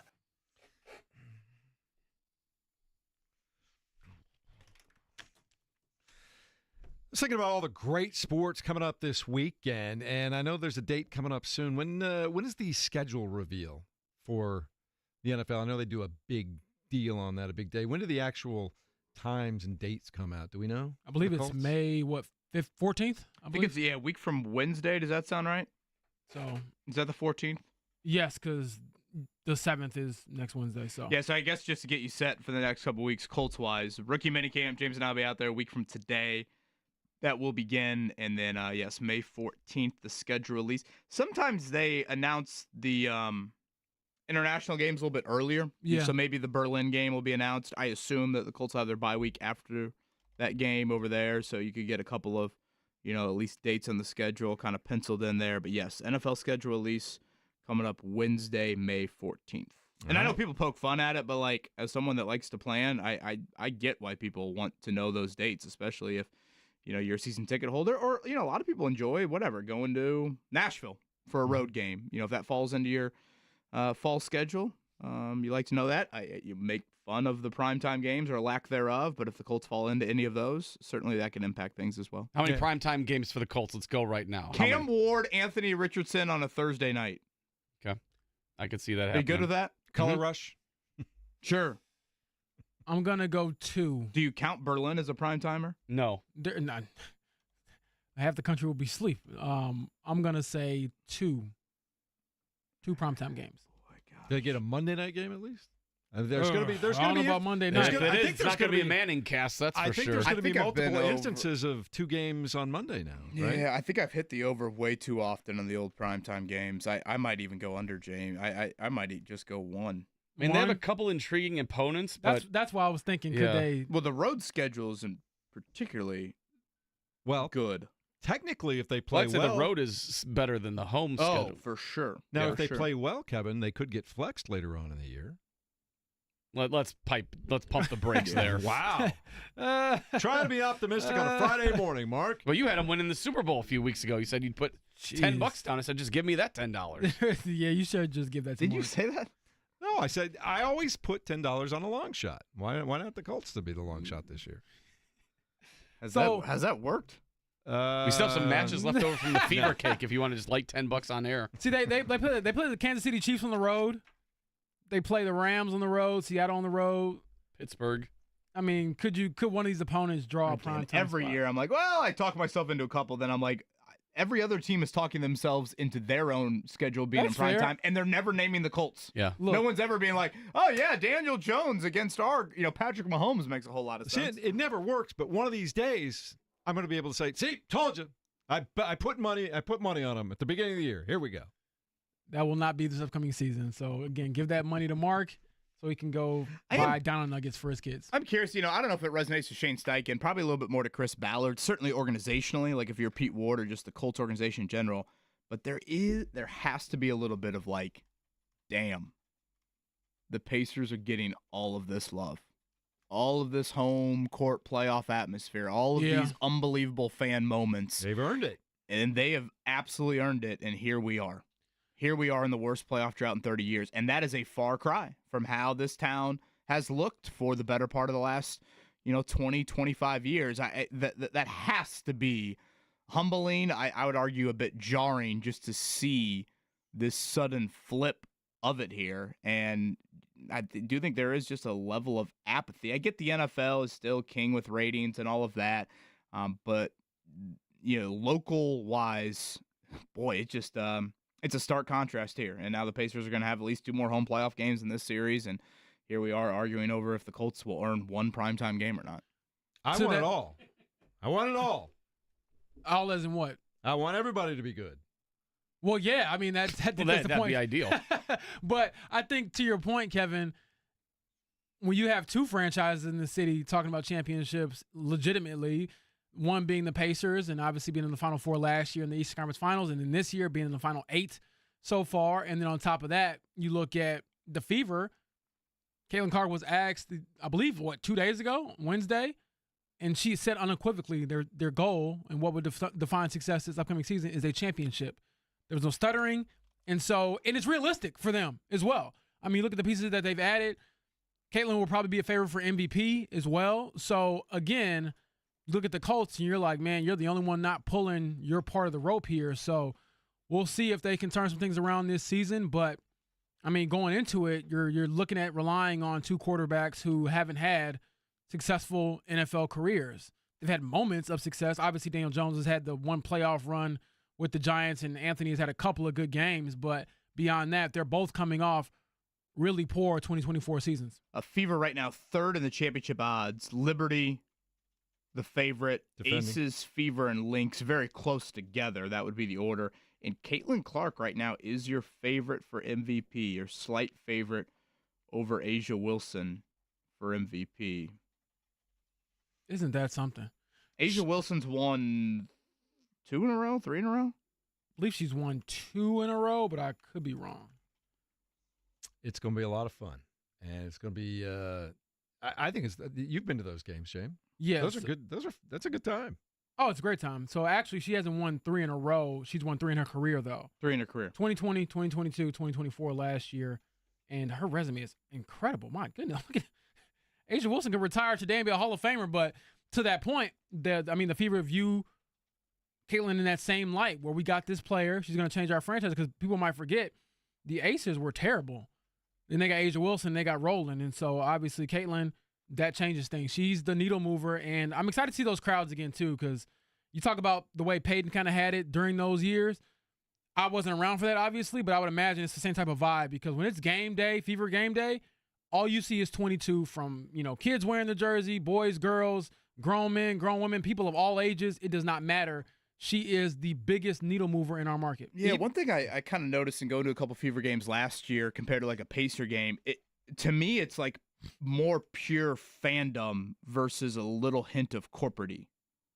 Like I think when you go to a Pacer regular season game, and particularly that lower bowl, it can have a corporate feel to it. I mean, certainly you watch the start of the third quarter and there's 1/10 of the people sitting in their seats there, but you go to a Fever, last year, I mean, it is like diehards going absolutely nuts. It had more of a, I don't know, I hope I'm describing it in the right manner, just kind of a pure fan atmosphere. And obviously, once you get in the playoffs, the Pacers play, the building's rocking, et cetera, et cetera. But, and that could be, 41 home games, just having that feel for an NBA season. But again, 2 weeks from tomorrow, the Fever will begin their regular season. And you'll hear all the games here on 93.5, 107.5 The Fan. A couple of conflicts when we've got the race coming up and Pacers playoff games will be over on WIBC in those instances, but I'm looking forward to carrying the games.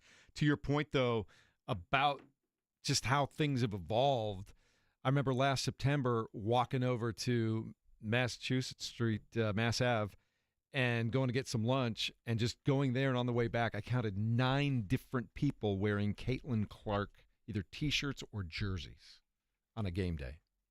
And that was like 1 o'clock in the afternoon. Yeah, she's unlike anything I've ever seen as far as fandom, fame, and I would put her in the same category as LeBron James, Steph Curry when it comes to the demand. There's a reason why a lot of these Fever road games are being played in NBA venues now because she draws those crowds. I mean, she could probably play at Lucas Oil Stadium and get that thing sold out. And I'm not joking. She is that big of a player. And I think she carries it pretty well. For those who haven't had a chance to obviously interact with Caitlin Clark, she's pretty regular to me as far as the person. It's just that everything around her is so massive, and she handles it, like I said, as well as you can probably ask someone at her age, too. Was she 23? The weight of the world on your shoulders, all eyes on you, and she's handled it, like I said. I mean, what would you do if you had a camera in your face at 23 and everything you did was scrutinized, no matter what you said or how you played? And I gave her a ton of grace for that. Yeah, she's handled things unbelievably well, and it's a lot of fun to watch. And like I said, we're looking forward to carrying those games here all summer on 93.5, 107.5 The Fan. Turn our attention back to a playoff series coming up on Sunday night. Pacers going to the second round. They are big underdogs against the Cleveland Cavaliers. We'll break it down next. 93.5, 107.5 The Fan.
listening to the Fan Morning Show on Sports Radio 93.5 and 107.5 The Fan.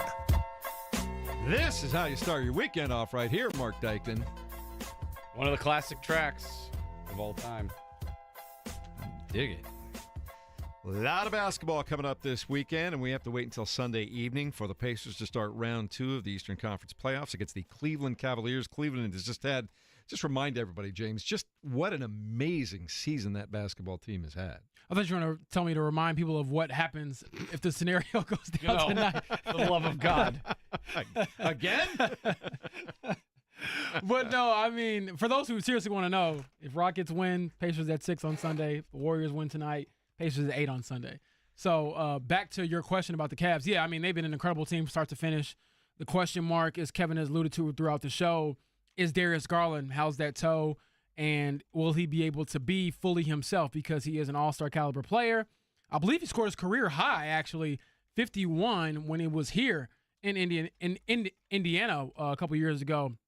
He's a Gary native, actually, so I'm sure he would love to knock off his home state team. But, you know, you got Donovan Mitchell, you have Evan Mobley, you have Jared Allen. They have plenty of people who can still get the job done without him, but obviously they're better with him. And then on the Pacers side, we talked about it a little bit earlier, KB. I would like to see just a refreshed Pascal Siakam, and maybe how does he look as the series goes on? Because he started strong, and again, it kind of just tapered off. And they need one, Tyrese to be the best player, you know, on the floor for a couple of these games at least, and then Siakam's got to come with him.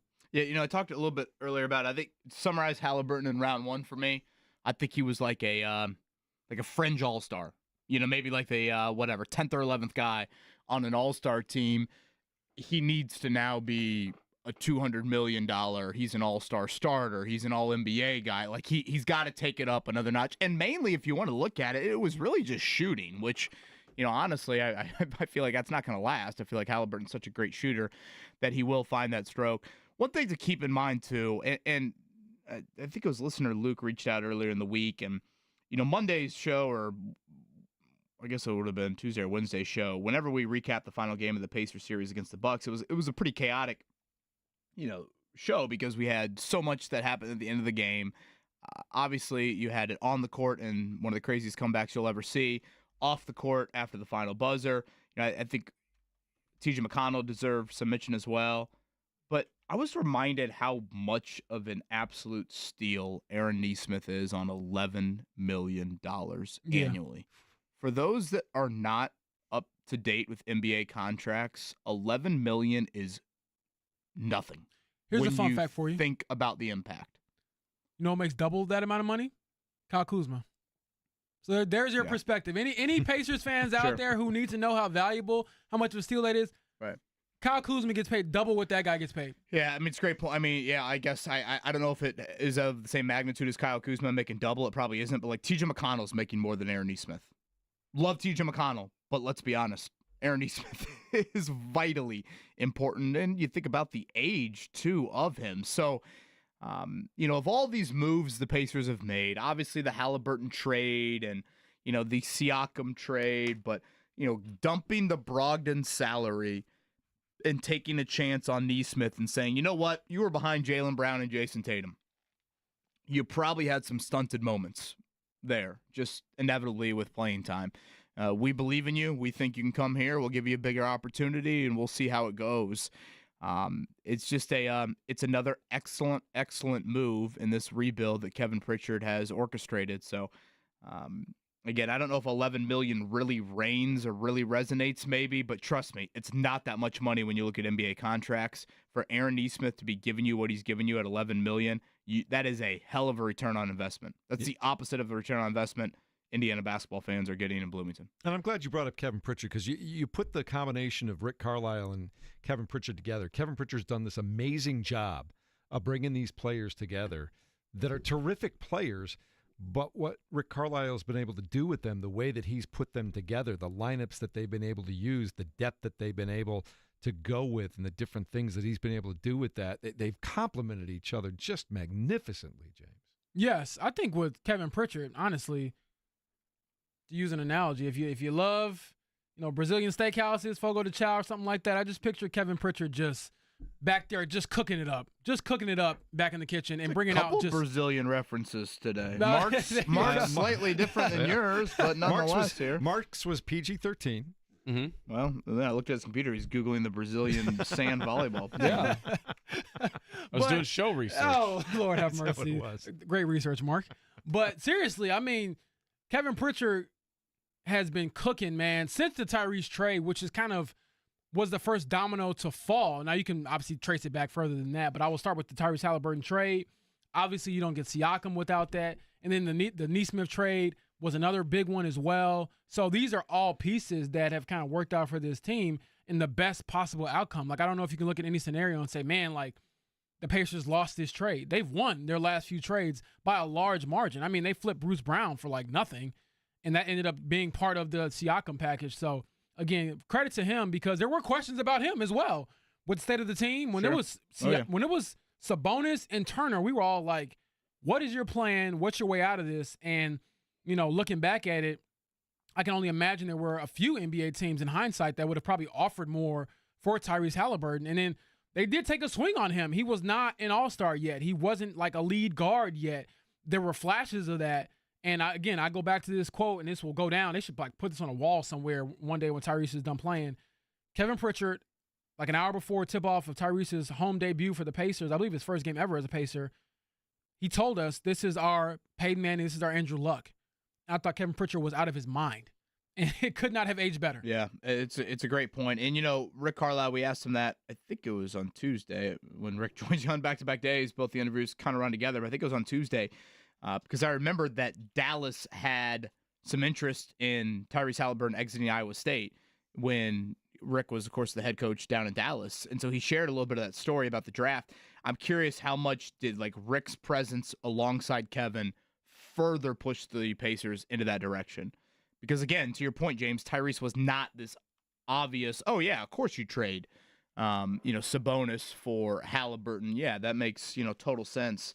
Having that presence and that belief, as Rick said, they thought, I believe I'm quoting him correctly, they thought Tyrese was the best player in that draft. Dallas was picking like 18th or 17th, so it was hard for them to move up. But clearly, if you look back on it, yes, Anthony Edwards probably would take the flag, but I would say right behind him would be Tyrese Haliburton. He's been terrific. The other guy that is everybody's perennial trade target, but Miles Turner is the right place at the right time with the Indiana Pacers. Like, he is, I'm so glad that they have kept him all this time, and I'm glad he stayed.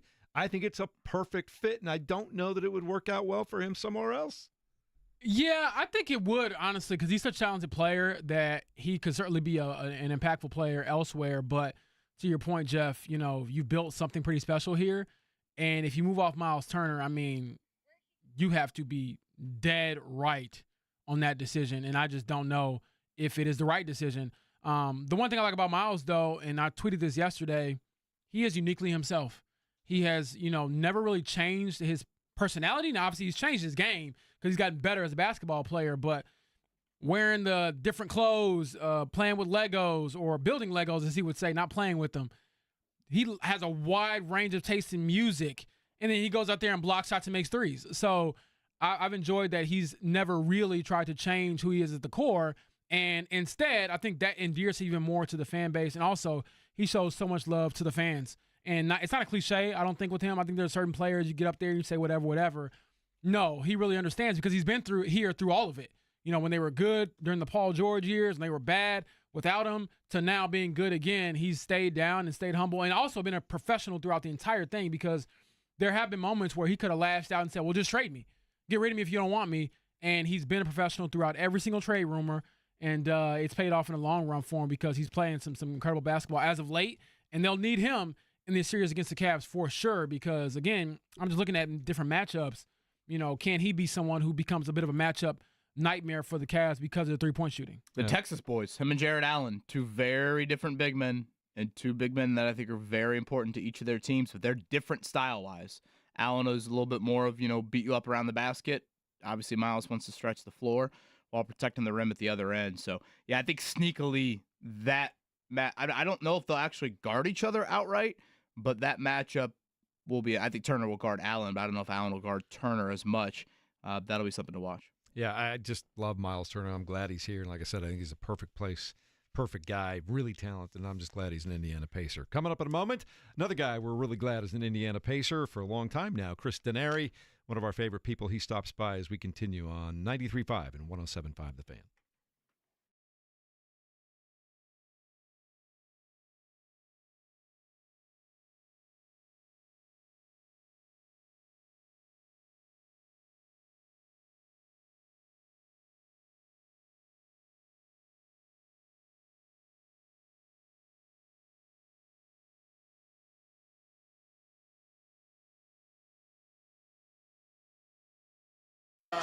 How the Pacers defend him. And Brook Lopez is in for the first time. It goes right through his hands on a bad pass by Porter. Well, it's good defense by Obi Toppin, too. And McConnell lays it in. Yeah, Obi Toppin was leaning on. Haliburton out front, guarded by Porter. Haliburton's take the last shot. He got a layup. And he dunks it! He got a layup. 8 seconds. Haliburton against Giannis. Haliburton, 3 seconds, puts it in! He put it in! 1 3/10! There's no timeout. No timeouts for the Bucks!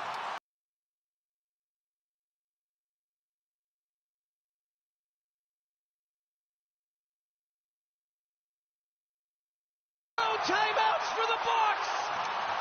Giannis to inbound! Not happening. Here's Trent!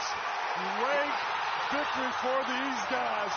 What a heck of a victory.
You're listening to the Fan Morning Show on Sports Radio 93.5 and 107.5 The Fan. Haliburton out front, guarded by Porter.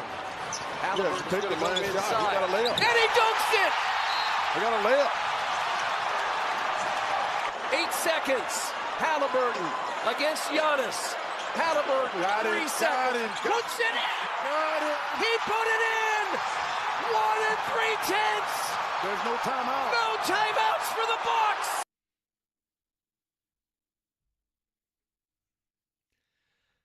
Just a crazy ending, and a couple of days later, it still hits home the same, James Boyd. Wow. One of those games where we will never forget it because it literally never happened before. So that was something special. That was pretty amazing. The comeback, let's talk to the man who was describing the action, as you heard right there the other night, is the voice of the Indiana Pacers, Chris Denari, joining us on the Payless Liquors hotline. Always good to talk to my friend Chris, but you lived it. Like, I watched that probably 10 times back again in the next 24 hours after that. As you play it back in your head, what are your thoughts a few days later on that Pacers comeback from 7 down, 34 seconds to go in overtime, Chris? Yeah, what's interesting, guys, and good morning. This team had been pretty resilient all year long, and you think about those games in March and April that may seem meaningless, when you're down. I think their last 5 and 6 of their last 7, they came back from 10-point deficits. I remember the Dallas game, they were down close to 7 points with a minute to play. But to do it on the stage that you did it, and you had to have everything go right. Think about it. If Andrew Nembhard, after A.J. Green misses that free throw, if he comes down and does not make that 3, it's missed and it bounces around, you probably don't have enough time to do what you do. So just all those plays in sequence were huge. And, watching it back, it's almost incomprehensible. As you said, it's in a 20-year period, there have been 1,200 of those games roughly, and this is the only time that a team has come back to win. We saw something very, very special.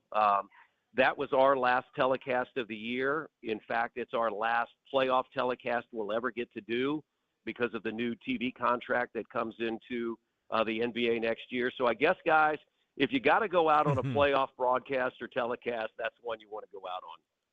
One I'd like to ask you, Chris, because you've been doing this a long time, because I think you're great at it, but how do you let a moment sort of breathe while also detailing the moment, if that makes sense?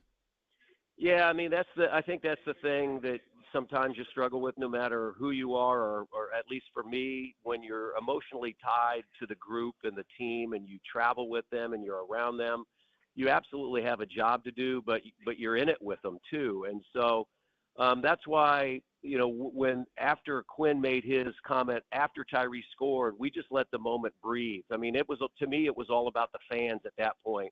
Let them tell the story. But during the course of that run, it's almost you're just in a mode where you're doing your job. I'm glad I was doing what I was doing because I don't think I could have been sitting in the stands watching that unfold. I'm not a great fan from the standpoint that I get pretty nervous in situations. I think I inherited that from my mom when we would watch games as kids and we were fans of certain teams. If the game got too close, my mom would go upstairs and start folding laundry because she didn't want to watch the end of the game. And that, part of that, my dad was a coach and my mom was a coach's wife. And so, she had to live in those moments. And so I just remember all those games as kids. It got close and all of a sudden my mom was gone. She was nowhere to be found. So I couldn't do that on Tuesday night. I had to be there in the moment. And that's that thing that you have to balance. And, hopefully I did it the right way. Last one about that moment, Chris. So when you take the headset off and you're able to kind of soak it in, did you sort of appreciate just how crazy the fans were? I mean, in a good way, because I went over to the concourse trying to get down to the media room, and the fans didn't want to go home. They were chanting and screaming, and it was as if the game was starting up rather than it had just ended. So I'm curious, from your perspective, you take the headset off, what's going through your mind as you kind of soak in the rest of the scene? Yeah, and we're very fortunate where we sit. People have to exit by us as we're getting ready for the post-game show, and people are fired up and high-fiving. And, the game ended and there was just so much happening and nobody wanted to leave. And that's where I think the great thing about today is you have social media. I can't tell you how many times I've gone to the Pacers X or Twitter account and they've got 3 minutes of fans exiting Gainbridge Fieldhouse, losing their mind. I could watch that over and over and over again. And that's the best part of this. What I thought was good that you don't play until Sunday is we all got to enjoy what we witnessed on Tuesday. So often in the NBA, because there's so many games, when there's a big win, a lot of times you have a game the next night, or you have a game 2 days from now, or you have 3 games in 4 days. And you just never, you can't really enjoy what you just saw. And I think all the fans enjoyed that, the moment.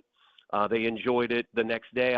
The next day, I was on with John, and I listened to you guys all day. I think I spent 4 hours out in my yard, mowing and listening to you guys, and then I was running some errands. And everywhere I went, people had Pacers hats on, or they had T-shirts or whatever, and it just made me feel good that we can celebrate this for a few days and get ready for the next series. I think I hit a 6-house stretch on the way home last night that it was either a Pacer or a Racer flag. I think it was literally every other for about 6 straight houses. Certainly made me smile here as the month of May is here. Chris Denari, TV voice, of course, of the Pacers with us, Payless Liquors Hotline.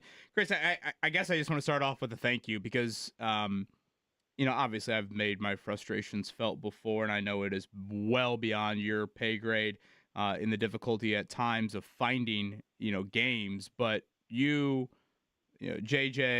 Crazy Uncle Quinn, Eddie Gill, Pat Boylan in the locker room, Ken Sothman, the men and women behind the scenes, you guys do an excellent, excellent job. I thought you were at your best, frankly, the other night, not only in the moment, but after the game, and just getting us everything that was necessary. And you guys spend so much time on the road together, and it's 85, 90 nights out of the year when you add it all up. And obviously this is it, like you said, for you in a playoff setting. Certainly be back next year, but just thank you for everything this season in delivering a great, great product to us. Well, we appreciate it. We have a great group. Jamie Burns has been our longtime director. He was the VP for broadcasting, retired from his job with the Pacers, but still, directs our telecast, and he's terrific. And Brian Woodrum is our game producer. Ken Sothman is our pre and post. And yeah, we spent a lot of time together. And, I told somebody that it's not just the players that feel it. At the end of the year, we played that game against Milwaukee when Ty hit that shot. And then I think the Pacers had 2 days off. We went about a month where we're playing either every other day or every day with a back-to-back in there. And, you're traveling and all that. Hey, I'm not going to apologize. I have a great job and I love what I do. But you really have to lock in because of all the things that are going on. But there are so many people. I tell people in the business and the young people that come up, there are so many more opportunities now than there was when Jeff and I were coming out, because it was pretty much you were going to do radio or you're going to do TV. And sure, there were directors and producers, but there's so many opportunities that, sometimes, and it's not right that we get all the credit because we're the voices that you hear or the people that you see. And there's just so many other people that make our product what it is. And I'll put it up against, anything that people do nationally. I mean, we just have great people that they may be behind the scenes, but they're the ones really making it go. Chris Denari again with us here on the Payless Liquors Hotline. I must admit, Chris, last night I'm thinking, boy, I probably should fold some kids' laundry. It was late. It needed to be done. It's a task that I absolutely hate, but it needed to be done. So I thought, all right, how can I do this? And it was after the Knicks Pistons game. How can I entertain myself for 15 or 20 minutes? I dialed up on YouTube last year the final 15 laps of the 2024 Indy 500 with the IMS radio call married over the video of it. It was the greatest folding laundry experience I've ever had in my life. I couldn't encourage anyone out there more to take part in a similar sort of situation. The atmosphere and the ambiance was terrific. Thank you for that. I was reminded 2 things from last night. One, the shadows were just so wild, or just like, I don't know, it just, you're so used to watching like end of races, and you're not used to it happening at whatever it was last year, 6 o'clock or whenever the final few laps hit. So I was struck by that. And then also I wanted to ask you this. When Newgarden passes Pato, I mean, that is like at the end or really right. I mean, that's very much late in Jake Query's kind of call. And, Newgarden just darts right in front of Pato. It wasn't like this was something that had been set up in 1 and 2. I mean, hell, Pato had passed him early on the last lap even. So I guess I say all of that to say, how shocked were you when all of a sudden those cars pop in front of your face in turn 4? It's Newgarden's shell machine in front of you and not Pato. Yeah, you are, and that's where what I've always said is you really rely – it's a team. You really rely on the people in front of you because it's unlike any other sport. You can't see everything in front of you, right? If you're at a football game and you're calling the game, you've got the field in front of you. Basketball, the same, baseball. But at the Indianapolis Motor Speedway, I can see them a little bit entering turn 3 and then, of course, coming into the short chute. So you really rely – on your teammates. And Jake did a wonderful job of setting that up so that then in my mind, I know that it's Joseph Newgarden that has the lead. And so those are the things that you have to anticipate, but you also have to listen. And that's what I've said about that, about what we do. It's as important to listen as it is to talk, because if you don't listen to the people in front of you, you're not going to be able to do your job. And Jake did a really good job of setting it up. And then, I just had to take it once they got to the short chute. I think Chris just gave us great life advice. You got to listen more than you talk. I've been hearing that all my life, and it has not worked out well for me to do the opposite. So I will take that to heart. Go ahead. Yeah. No, I think that, and I try to be better at that too, because when you're in the business we're in, guys, you like to talk, right? So sometimes you just got to figure out, I need to listen. Last thing, and this is I fully admit, extremely premature, but 3 weeks from Sunday, we do have quite an important day here in our city. You again obviously will be in turn 4. Do we know of a Eastern Conference Finals schedule just yet, or is that still to be determined? Last year we sandwiched race day, if I'm not mistaken, with the 2 Pacer games. Do we know that yet, now that we have the semifinal set, or is that still to be determined? If you go to, I looked at that last night, in fact, and there are some either or dates. It all depends on when the semifinals end in each conference. So it's not necessarily set. I mean, because they basically, once you get to the conference finals, it's every other day, right? And it's Western Conference one day, Eastern Conference, Western Conference, Eastern Conference. So, there's a chance. I mean, I think we did it a number of years ago where the 500 was in the afternoon and the Pacers played at night. And I'm trying to think. I know it's happened in the past, so we just have to wait and see. I do know the NBA has said that Game 3 of the Eastern Conference Finals is scheduled for the 25th, so probably what you're talking about is the likely scenario, Chris. Yeah. Good problem to have, right? Oh, it'd be an unbelievable problem to have. I mean, this is what I said, and I think I said it to John the other day. I said, you can't take these moments for granted. We've been very fortunate. I think about the 90s with Reggie, going to the NBA Finals in 2000, the 13 and 14 season when the Pacers go to the Eastern Conference Finals against LeBron and the Heat, and then you're not back for about a 10-year period. You really have to enjoy it, because I look around the landscape of the NBA, and there are so many franchises that have not had the opportunities and the success that the Pacers have had. And so sometimes you have to sort of look within and go, hey, pretty special, pretty lucky that we are right now, and really, really looking forward to what the Pacers can do in this series. I think it's a great matchup, 2 very deep teams. Cleveland won 64 games. They had a great year, but I think Coach Carlisle will have this group ready to go on Sunday. Chris, as always, we appreciate the time. We appreciate listening to you, talking to you, hanging out with you. It's all good. Get ready for the month of May, and we look forward to seeing you at the track. All right. Thanks, guys. Congrats on a great year. Chris Denari joining us on the Payless Liquors Hotline. Turn 4. Always fun to listen to. And again, shout out to the crew. I mean, obviously, I have some definite issues with their ability to access their games and the price point that it's at. And I know I speak for a lot of people in that regard, but that is zero reflection whatsoever on the people that we hear and the people in the truck as well. That is well above any of their pay grades. They do great work. It's an awesome listen. And I think they're great post-game. I think Eddie Gill offers terrific perspective.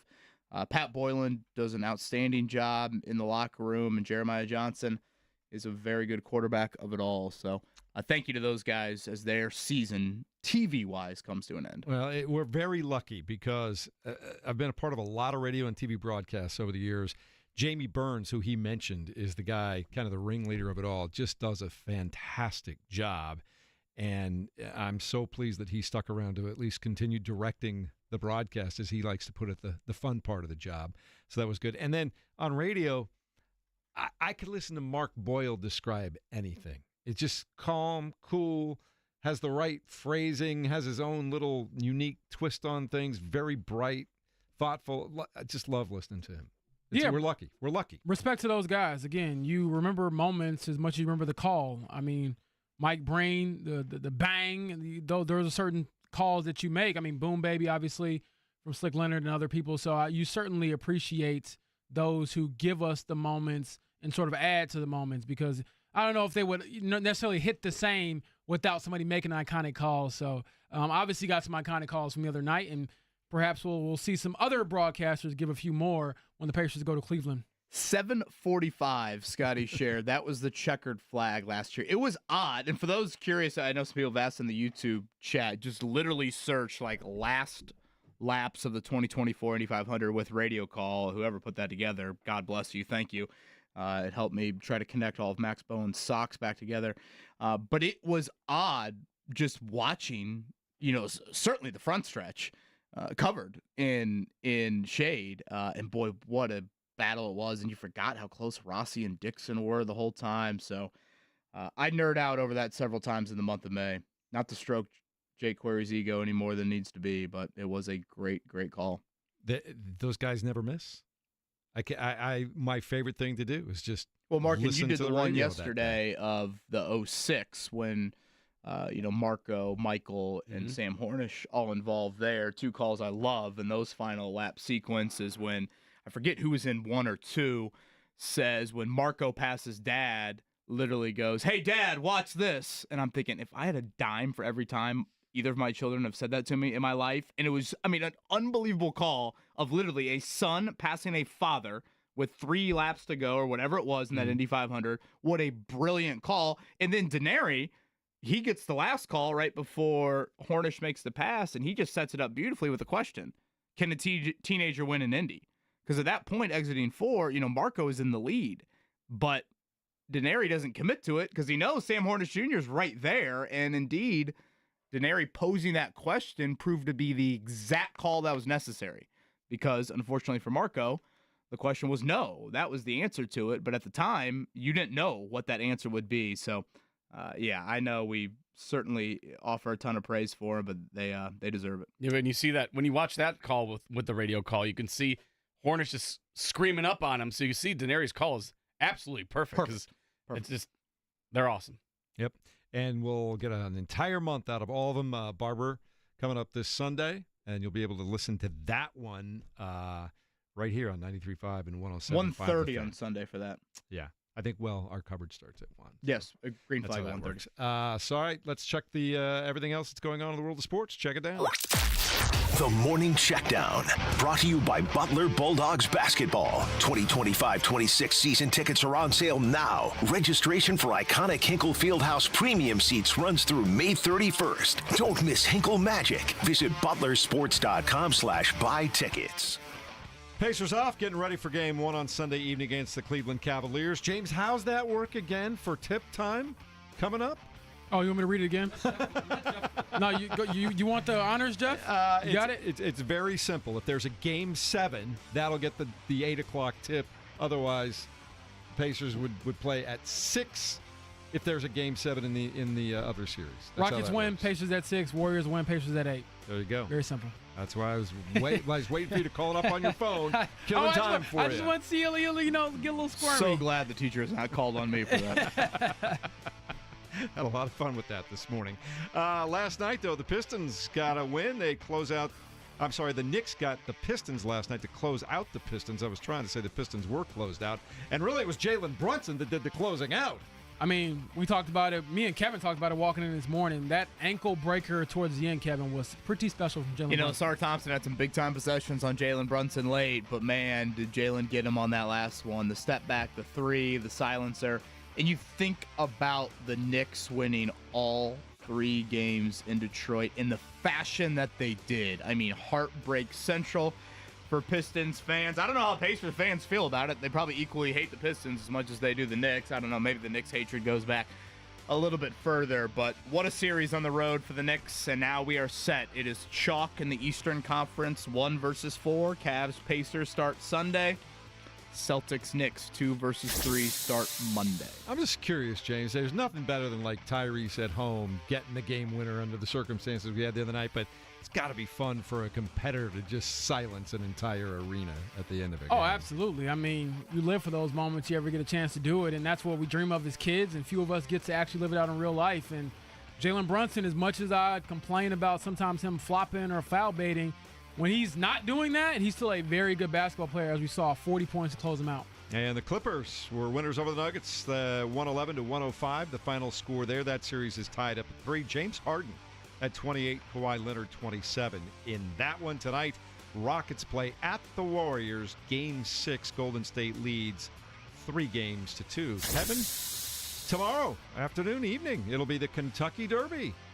I feel like the post time has gotten so late, 6:57 for that. I feel like it used to be like 5 o'clock. I don't know. Obviously, you got a ton of races down there at Churchill Downs leading up to it. But yes, we had Dick Girardi from Bet Online earlier. He's got an exacta here. Journalism. Gosh, I always forget the other horse. Burnham what? Yeah, I wrote it down just because I knew it would come back up again over Burnham Square. Burnham Square, thank you. I was thinking some soccer reference. $20 to win 75. That's where I'm going with. And he likes his long shot. You and him agreed on, right? Yeah. Gamut? Final Gambit. Gosh, horse names are awesome. If you had a horse, what would you name it, James? I have no idea. That's a very on-the-spot question. I have to think about this. I don't think I'm creative enough to come up with a horse name. Yeah, I don't know. Well, collectively, we'll get one. We'll call it the Fan.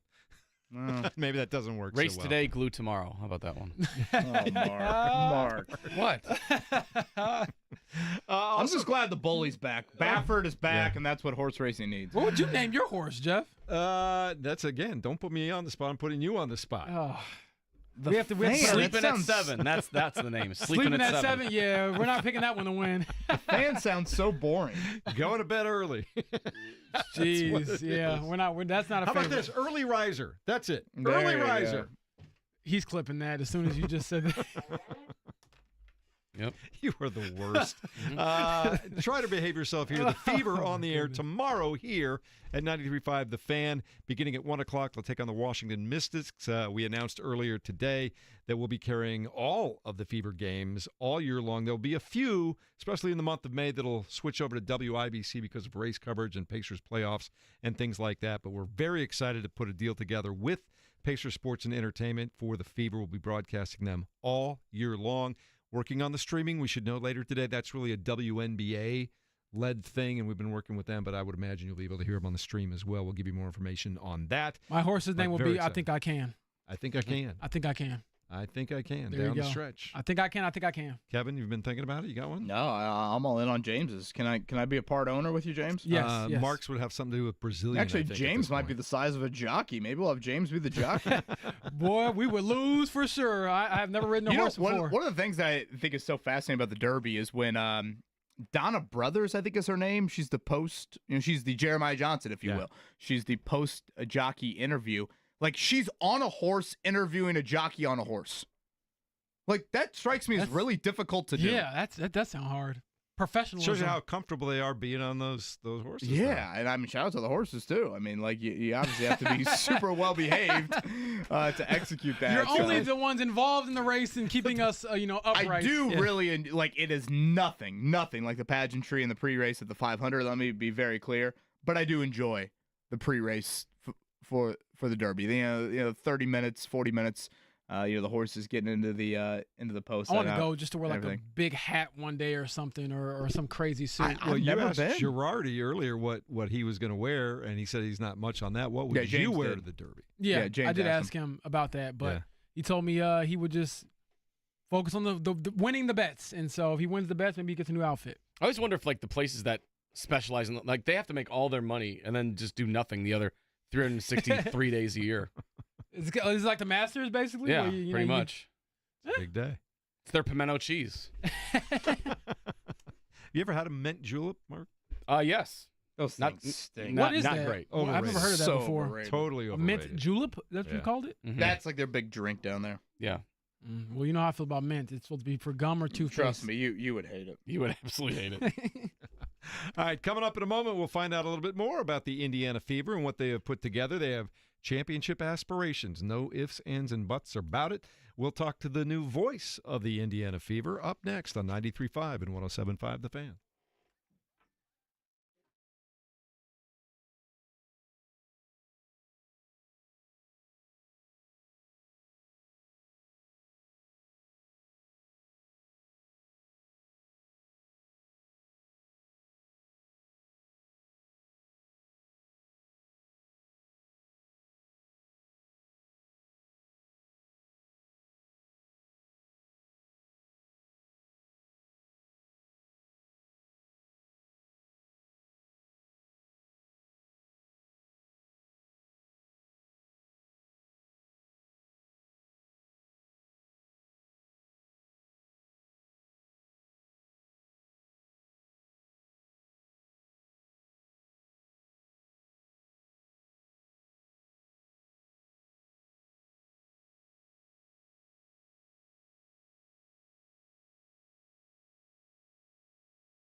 You're listening to the Fan Morning Show on Sports Radio 93.5 and 107.5 The Fan. What he said, and that is the new home of the Indiana Fever on radio all year long. Now, there will be a few conflicts during the month of May with all the racing and the Pacers playoffs and things like that, but for the most part, all of your Fever games can be heard at 93.5 and 107.5 The Fan. And Mark put it perfectly a moment ago as he welcomed our next guest onto the phone. His name is John Nolan. He's the new voice of the Indiana Fever. You will be hearing his voice all summer long here. And welcome to the Fan family. Look forward to having you. Congratulations on the job. And John, thanks for being here on the Payless Liquors Hotline. Good morning, and how excited are you to get this thing up and running? Jeff, good morning, and hello to Kevin, James, Mark as well. Thanks so much for having me on. I'm incredibly excited to be part of the Fan family, and for that matter, to get to connect with the growing Fever fan base and to be bringing Fever games back to radio for the first time in a decade. John, congrats. Kevin Bowen here. I don't know you individually, but certainly have seen and heard your work. To brag on you for a little bit here, I texted somebody that knows your work. I was like, hey, you know John Nolan well? And this is the text. Really good guy, nice, pretty good at what he does, very professional, certainly endorse his work. So that's a strong compliment that you had there, John Nolan. How much was this a goal? Like when you heard about this, certainly Caitlin Clark speaks for itself, but how much of a goal was this for you? Yeah, and my bank account is now empty as I did have to do some favors to get a couple of endorsements there. But, yeah, for those of you not familiar, I guess a quick background. I have been grinding for this. I originally am from New Jersey, but I've been in Fort Wayne since 2013. I started with the minor league baseball team, the Tin Caps, and then over the years have called games for the Pacers G League team, which has been known as the Mad Ants. Now excited. Coming up next year, it'll be the Noblesville Boom. In addition, Purdue Fort Wayne. I know you guys had Rake on before. I'm almost like maybe the junior version of Rake in Fort Wayne, where I've done everything from high school sports, college sports, pro sports, you name it. And so, yes, I've put in my 10,000 hours or so here with the aspirations of getting to call games for a franchise at the highest level. And so, obviously, just having a position with like a WNBA team here is a dream come true. To be honest, though, I don't think I ever even dreamed of being for a team like the Fever have right now, where it's a championship caliber roster, for that matter, just top to bottom throughout the organization, just first in class. And so really appreciative of the fact, again, that the Fever here are bringing radio back. Not every team in the W has a radio broadcast this year. And as everyone around knows, last year the Fever TV broadcast was recognized as being the best in all of the WNBA. And so, another element of the excitement here is to be teaming up with Bria Goss, basketball royalty in Indiana, former Miss Basketball. She'll be the analyst here on these shows. And so it's our mission to provide fans the best radio coverage possible for this Fever season that, is highly anticipated, needless to say. John, I'll go here. You mentioned it a little bit, dream come true. Obviously, congrats on that. I have had the same feelings getting a chance to work in the NBA, NFL, WNBA. And I'll start with this. Who was the first person you called when you knew, okay, this is actually going to happen? Like, did you have that moment to kind of share the news and perhaps, let it soak in with somebody who's kind of seeing you take your 10,000 hours? Yeah, I think I immediately called my wife, and soon after that called my parents. So as you guys can understand, trying to make it in the sports media industry, while it's incredibly enjoyable for us, it comes with a lot of hard work and sacrifices. And so I'm really grateful to my closest family and friends for their support over the years. As again, you guys have gone through, have missed, family birthdays or, different gatherings and stuff over the years to work games. And so I'm just incredibly appreciative of everyone who's supported me on this journey, because, you can't do it. You can't do it alone. So it's a special thing that I hope to be able to really share and enjoy with a lot of people. John, look at the team itself. Obviously, you said championship caliber. Caitlin Clark herself said their goal is to win a championship. So from that aspect, have you been to a Fever game before, or I guess during this Caitlin Clark era? Yes.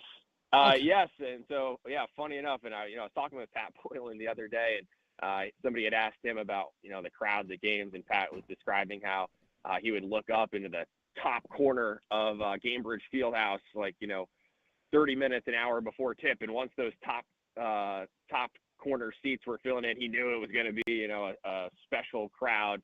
And funny enough, I was up in the top corner last year at games because I was second to last row. So I'm also excited to have a little bit of a better view. Not that there's really a bad view of seeing Caitlin Clark, launch threes, but yes, I am looking forward to having a different perspective starting tomorrow afternoon.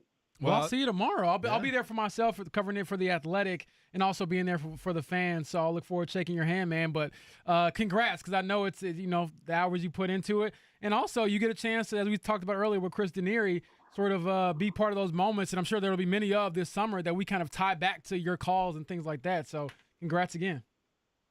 Thank you. Absolutely. Yeah. Fingers crossed for moments like that. Also want to mention, Chris formerly called Fever games on the radio in addition to TV. And, needless to say, Chris and Mark on the radio side, and, everyone, JJ, who's involved with Pacers broadcast, you guys did a great job of summing it up before, all the people behind the scenes who put out such an excellent product. And so, now here on the radio side with the Fever, just trying to match that standard and keep up. And, just want to point out, too, again, how just incredible the fan base is here for the Fever. And so looking forward to being able to interact with all these fans. And I know everyone's going to love Bria. She's done amazing work on Fever games on TV in the past and some national women's college basketball broadcasts. So, that's a cherry on top here to have an awesome teammate. And, hopefully I don't mess it up. John Nolan, voice of the Indiana Fever. First game in the preseason tomorrow, 1 o'clock right here. 93.5 and 107.5 The Fan. Go back to studying, enjoy it, have a great season, and we will talk to you soon. Congrats, John. Thank you so much, guys. Look forward to seeing you soon. There you go. Really excited about that. We announced earlier today all Fever games going to be here at 93.5, 107.5 The Fan. Working on the streaming. I'm pretty sure we'll have that, but that's really a WNBA issue, so we're just doing some last-minute things there before the regular season really gets going in about 10 days. So. Shout out to listener Q dropping off some Long's Donuts. Q, the legend. Yeah, that's love. He has done this before. Thank you very much for that. There's no better Friday. Honestly, Friday in May, Long's Donuts are just all, honestly, any day, and Long's Donuts goes together. But thank you, Q. He texted me. He's like, I'm stopping by. I'm like, you don't need to, but it is appreciated. I love Q.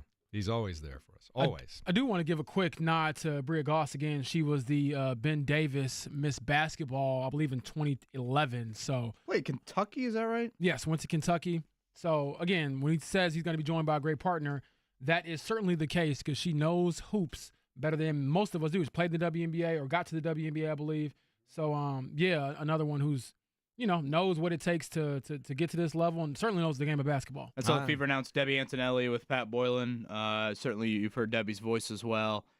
Does great work. NCAA tournament. She does some of that as well. So Pat Boylan, Debbie Antonelli, TV side, and then radio side, John Nolan, who you just heard. And as James said, Bria Goss. Shout out to the Ben Davis Giant.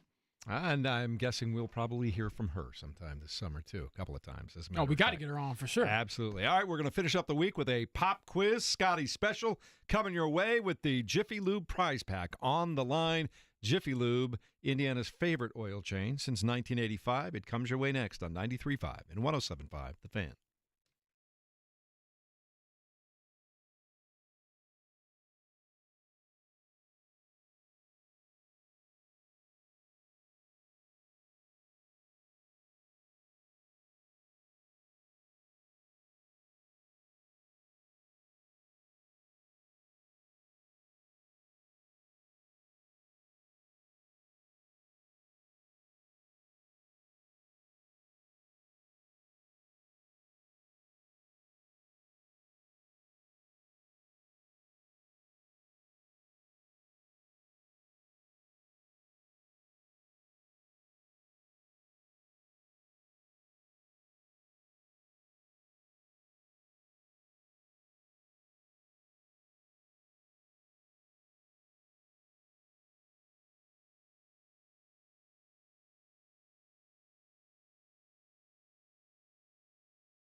You're listening to the Fan Morning Show on Sports Radio 93.5 and 107.5 The Fan.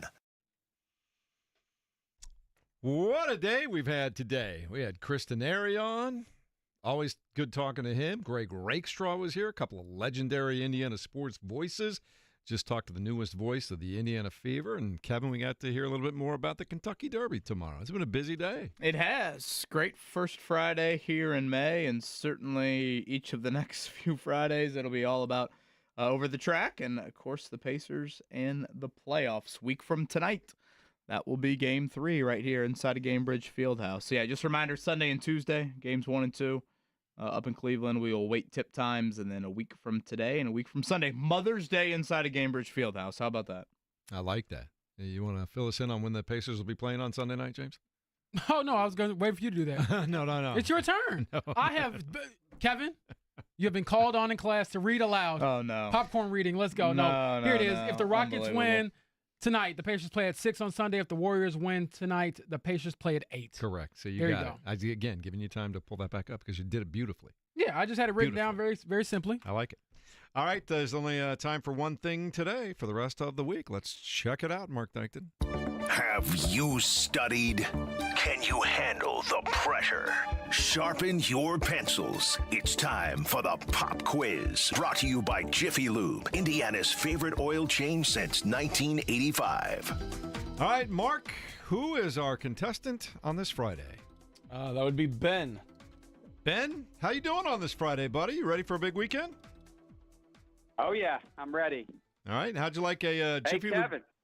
Kevin, how about Riley Leonard to the Colts? Little Riley Leonard action, Ben. Got the Notre Dame polo on today, Kevin. Go Irish. Honestly, you know why I wear this polo? I saw Riley Leonard rocking it, and I thought that's actually a Notre Dame polo that Maddie won't absolutely cringe when I wear. You know, don't you think it's like a nice looking Notre Dame polo for our YouTube chatters out there? So, Ben, shout out to Riley Leonard's wardrobe, and he is a tough you-know-what at the quarterback position. Oh, yeah. Certainly needs to grow as a passer, but he is one tough you-know-what.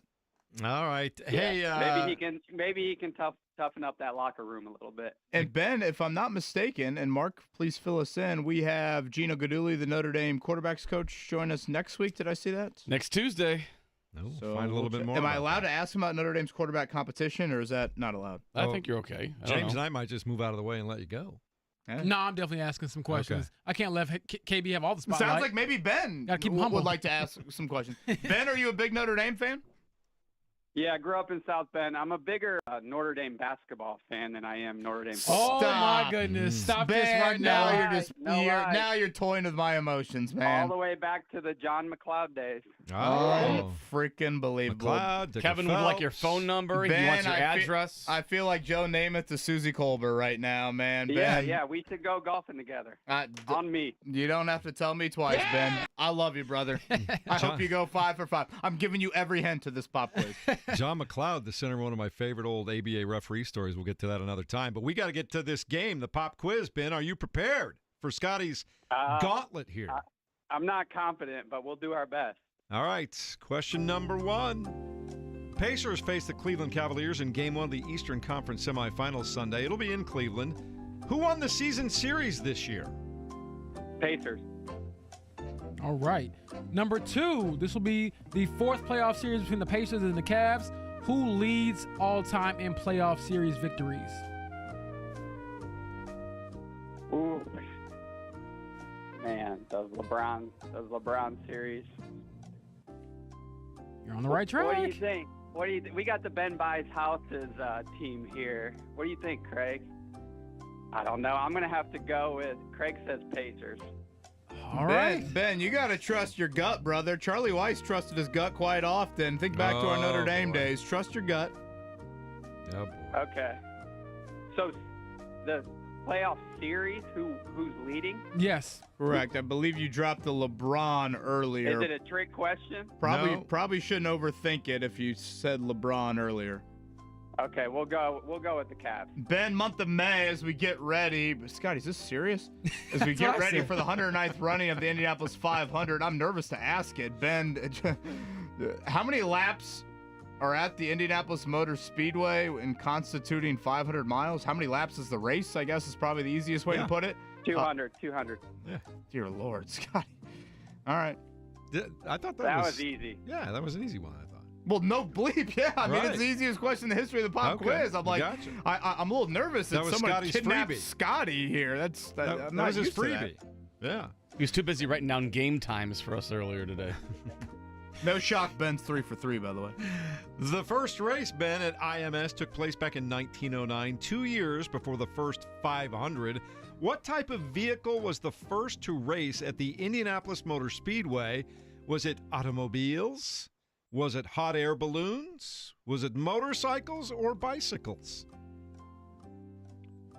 When you started asking that question, my first instinct was bicycle. So,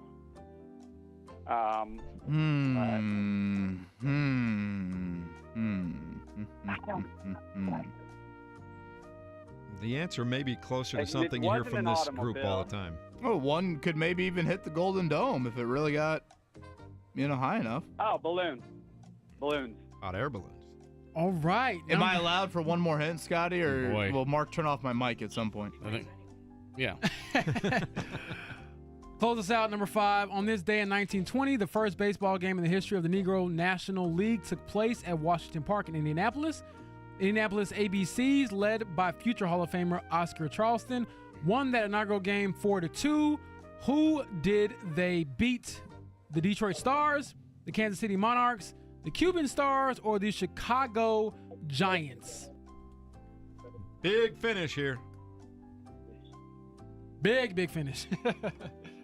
As Scotty tells me. Scotty, I'm a man of integrity, okay? I will not say Can anything. I get the team names again? I love Ben to death, Stars. but I We have can't. Detroit Stars, Kansas City Monarchs, the Cuban Stars, or the Chicago Giants. Think big here. Chicago Giants. All right. All right, let's give him the answers, guys. Go this ahead. this was me in JB. high school with, Did James Wood go hint after a 4 for 4? Oh, man. Boy, that's the softest gonna thing have I've some seen in a words. while. Are you kidding me? You gave the guy half the quiz. But anyways. 4 for 4. You got to Go draw ahead. the line somewhere.